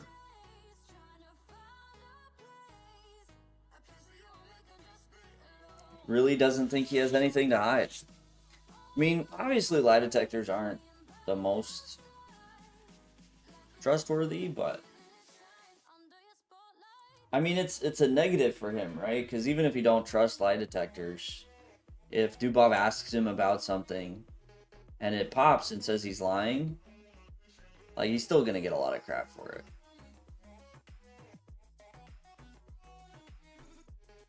So, even if you don't trust him, like for Hans, it's still kind of scary, right? Maybe even scarier if you don't trust him. Because it still might pop and say he's lying. You know? How bad does that look if he just says, like, hey, did you cheat? And it pops and says, yeah. Crazy. Can I ask if you perhaps know any good system against Grunfeld? I know a lot of different stuff against the Grunfeld. You like something solid?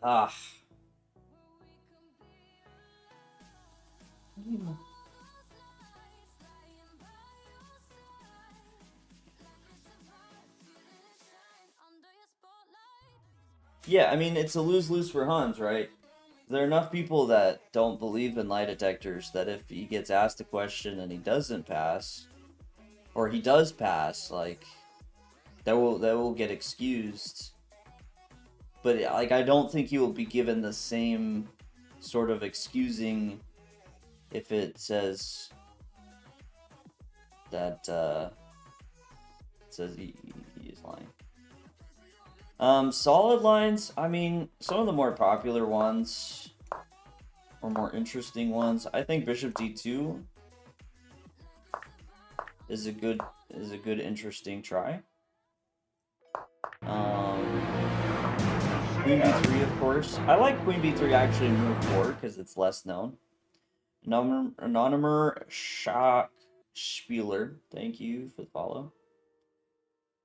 Queen B3 here, because you have some unique ideas as far as if they follow the same, you're gonna play Bishop E2 instead. Like here, Bishop E2, and it has some subtle differences. That's kind of nice. But yeah, Bishop D2 or this line, I think, are two good options. But there's a lot of just sidelines out there that you can study in.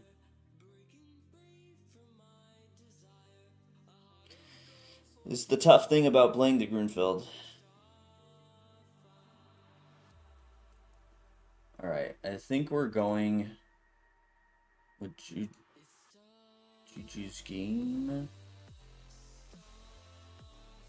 You played this. Oh, Queen B3 like that. Your opponent didn't take on C3. That's weird. Yeah, Queen B3 I don't love there. Because it's just so easy. He just takes on C3 and wins. Honestly, I think I might review this last game and then call it.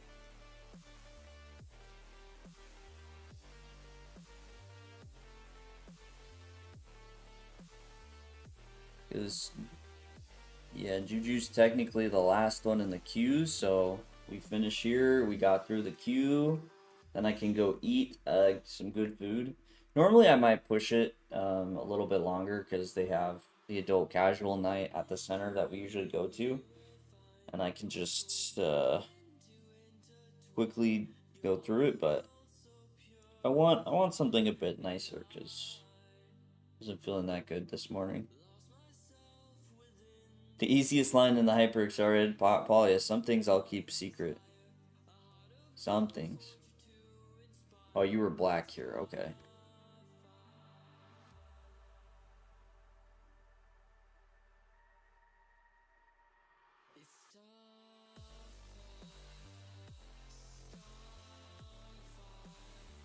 Grunfeld, you're not going to run into early sacks like in the Nightorf. No, there's still some pretty crazy lines. Hey, Chester, how's it going? One of your worst games. Alright, so here we're just going to get a roast. Ugh. People that play the exchange French. The worst. Such a lame line.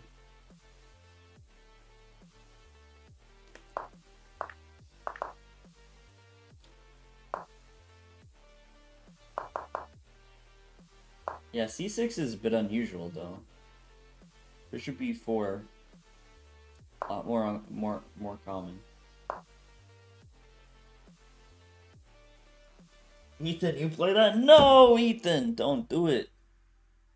Do it. So boring. Have fun in life. You're young, live adventurously.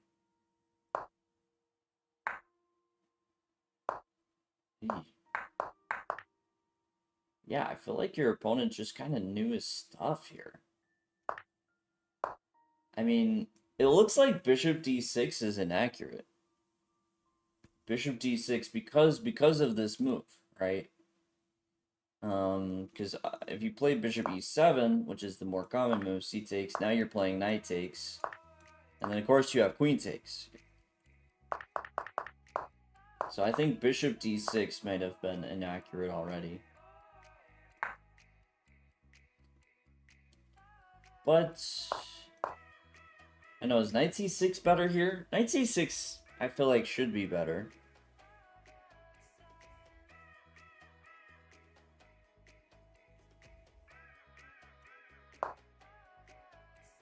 This apparently transposes into another line. Queen E2, you can play Bishop E6. There's actually quite a few games here. And then Queen E7.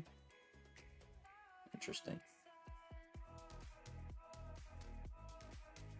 Like how recent World Chess Champions have given credibility to every Garbo boring company. I mean, at some point, what do you do, right? Like, when you know they're working with a team.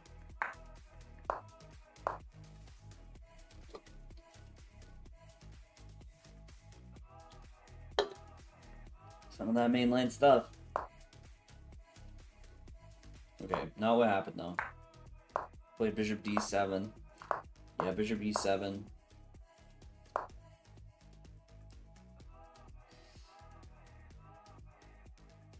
That's probably fine. I'm a little hesitant about Rook E8. I feel like you're pinning yourself, but it's probably fine.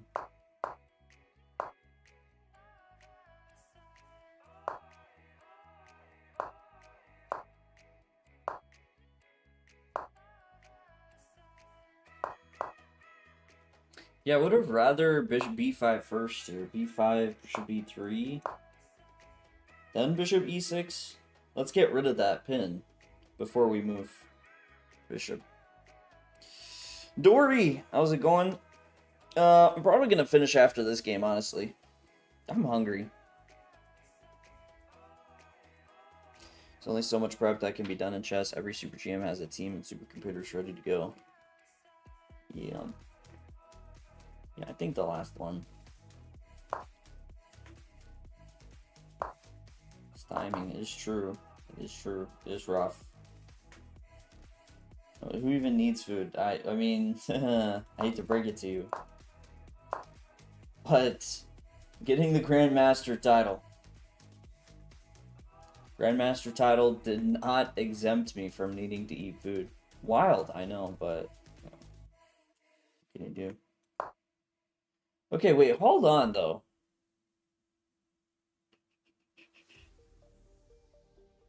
Some interesting ideas with knight e4, knight takes e5, b5. Like a mix of these moves. Work. Let's see. No, I want to take. Because if he takes, we play knight c4. So he takes.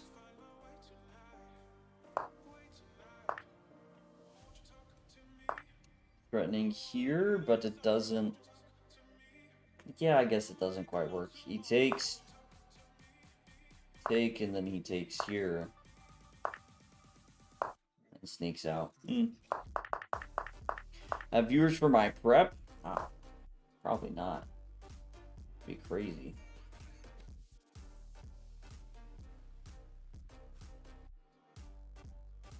Oh, viewers has his viewers for prep. I mean, I do like just looking at openings. I do like learning lines from people. But I don't know how much of this I'd ever play.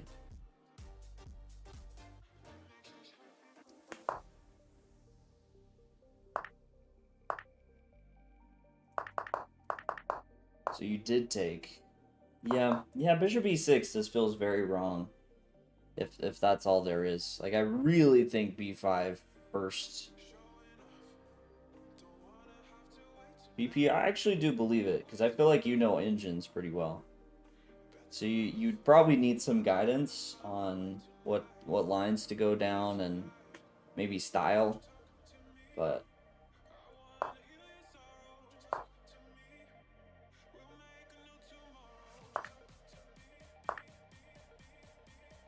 yeah. Okay, he takes. Ooh. Oh, I don't like that move. Yeah, queen c5. I feel like you're asking for bishop takes d7, rook c1. And not asking for it in a fun way. I mean, you're still... this position isn't terrible. I think you could take...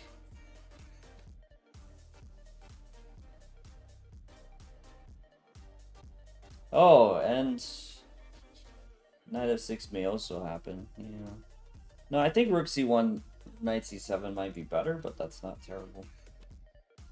You have an option. I mean, you could just try and hold it with rook d8. You could play b5. You could play knight b6 and trade.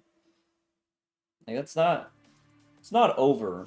You're down a pawn, but he's kind of stuck defending it, so maybe you can trick him at some point. He didn't take d7 though. Okay, hold on. Yeah, I don't think I'm missing anything here. Although, actually, is that true? Is the best move here rook d8? That'd be kind of sick.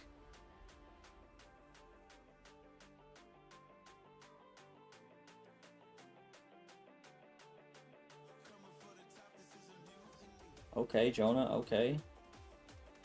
So, tournament match play, definitely not being second. Don't you? Yeah.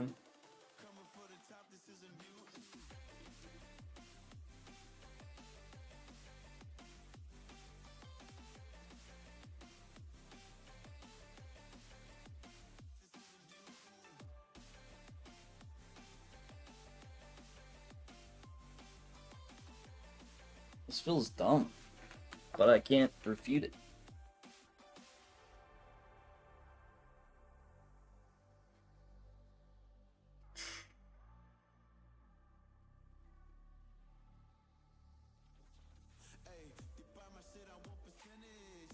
Maybe it's not completely lost here. It's still, I mean, it still doesn't feel worth going for this, because, like, worst case, bishop takes e6, f takes e6, and the structure is not the best for black, but... Let me see. No! Wait, it's +3? So what am I missing? Wait, +3.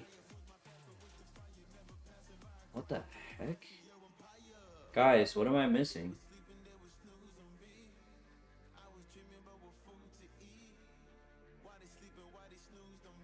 I mean, maybe it is just take knight f6 and queen h6. Like, the king's just that open, that it's +3. That does look very good, actually. So you don't lose a piece, but let's check it. Yeah, okay. Yeah, you take knight f6. That's still best, though. Like, rook e d8 is still best. So bishop d7 was definitely a miss. Yeah, queen c5, not good. No, I mean, the French should be fine. I think here you just needed to pay more attention to the pressure. You know, think more about, as lame as it is, some trading, and or like playing b5 first. Like, you just let your opponent kind of maintain all the pressure on you. You didn't relieve any of the pins, you didn't trade anything, and you just continued to do that. And so eventually, yeah, tactics opened up.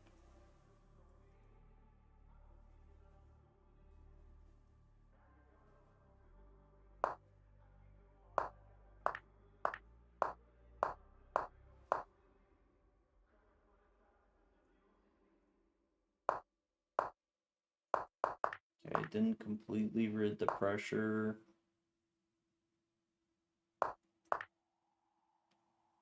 Yeah, probably you probably should have taken it with the pawn, as ugly as that looks.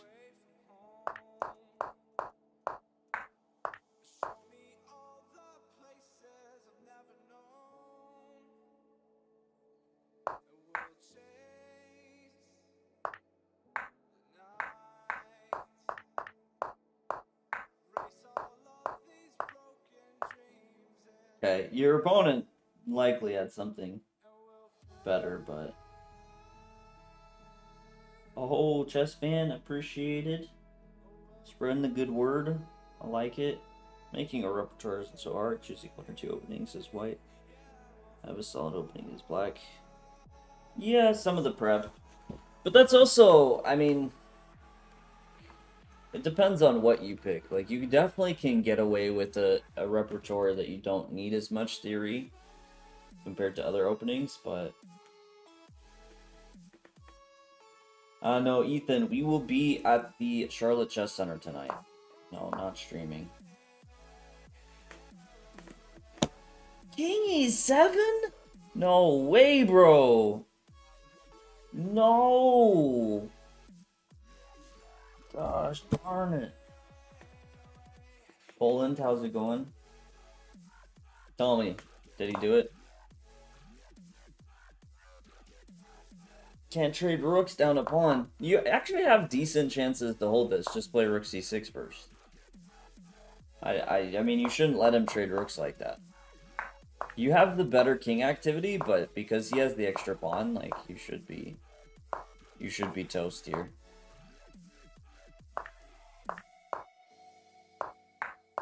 Yeah, I mean...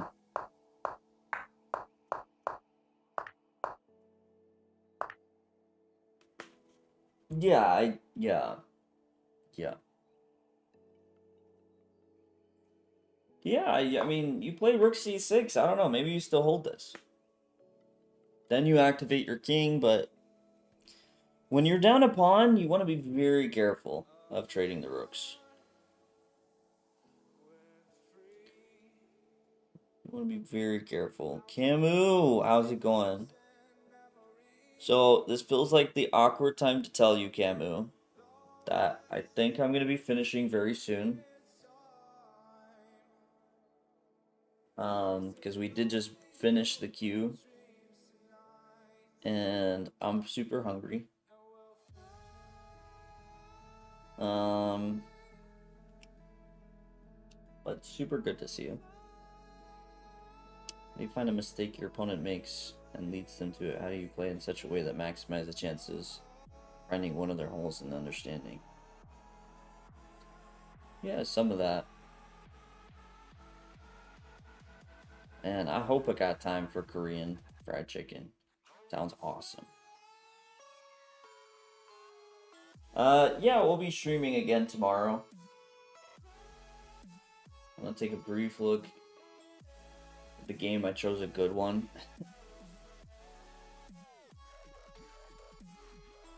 Because Camu, I was just telling another friend, Ethan1324. Okay, that's enough. That was numbers. I was just telling Ethan that I was finishing after this game. So if I look at your game, I have to look at his game, and then if I look at both your games, you know, someone else is gonna want me to look at their game, and it has to end at some point, right? Otherwise, I turn to a skeleton.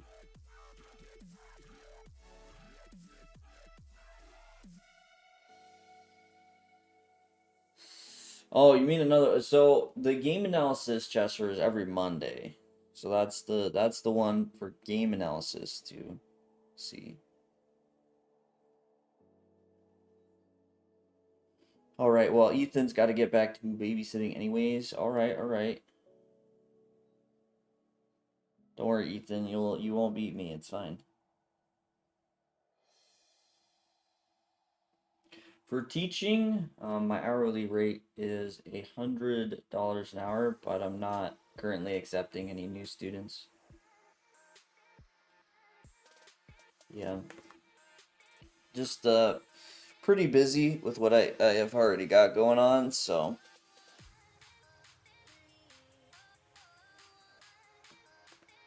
chill.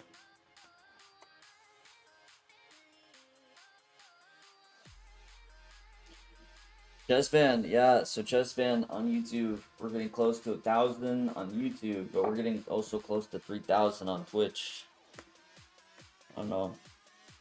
We usually do something, but we'll see.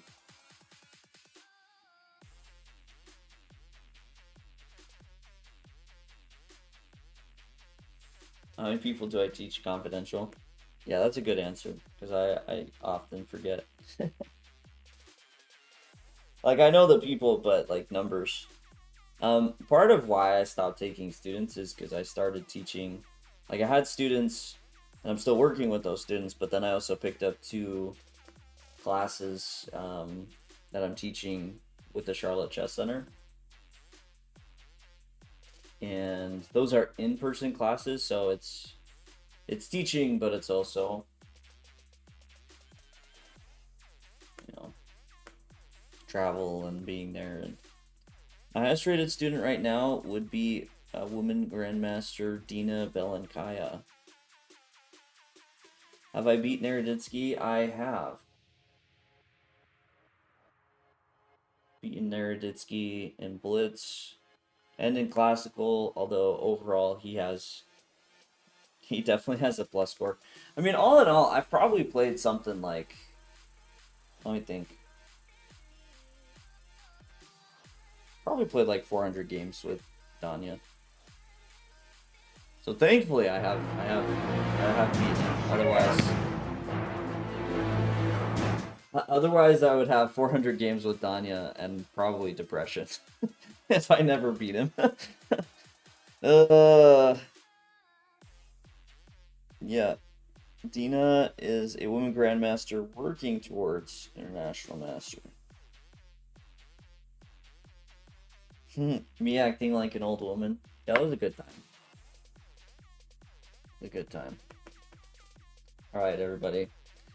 So Archer, thank you for the follow. I am just finishing up for those either asking about games or that just joined the queue. Yeah, as I said, just finishing up. I try to do this every Monday. I should be back. I should be back next Monday. So if you want to have your game analyzed, then make sure to be here next week. Just taking a look. And thanks for the review, Roast. Of course, BP. BP, I know you're a bit more chill, so it's I enjoy every now and then having a bit of a roast with someone. I know you can handle it. No. I'm looking at who is streaming and going to send you guys over to Simply Divina, who is a friend of ours. Originally got to know her a little bit through her events. She runs events that are always a good time, but she's been a little bit more consistent on her streaming. So go. Oh, Chester, no, 4 hours.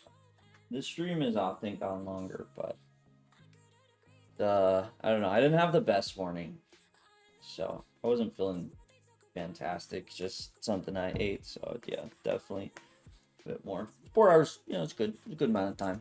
Good time to call it. Everybody, thank you so much for being here. Thanks for sending the games and hanging out with me. Always a good time. Go show Divina some absolute appreciation. And, excuse me, very, very kindly, trash talk just a little bit. Just a little bit. Anyways, take care. We'll be back streaming tomorrow.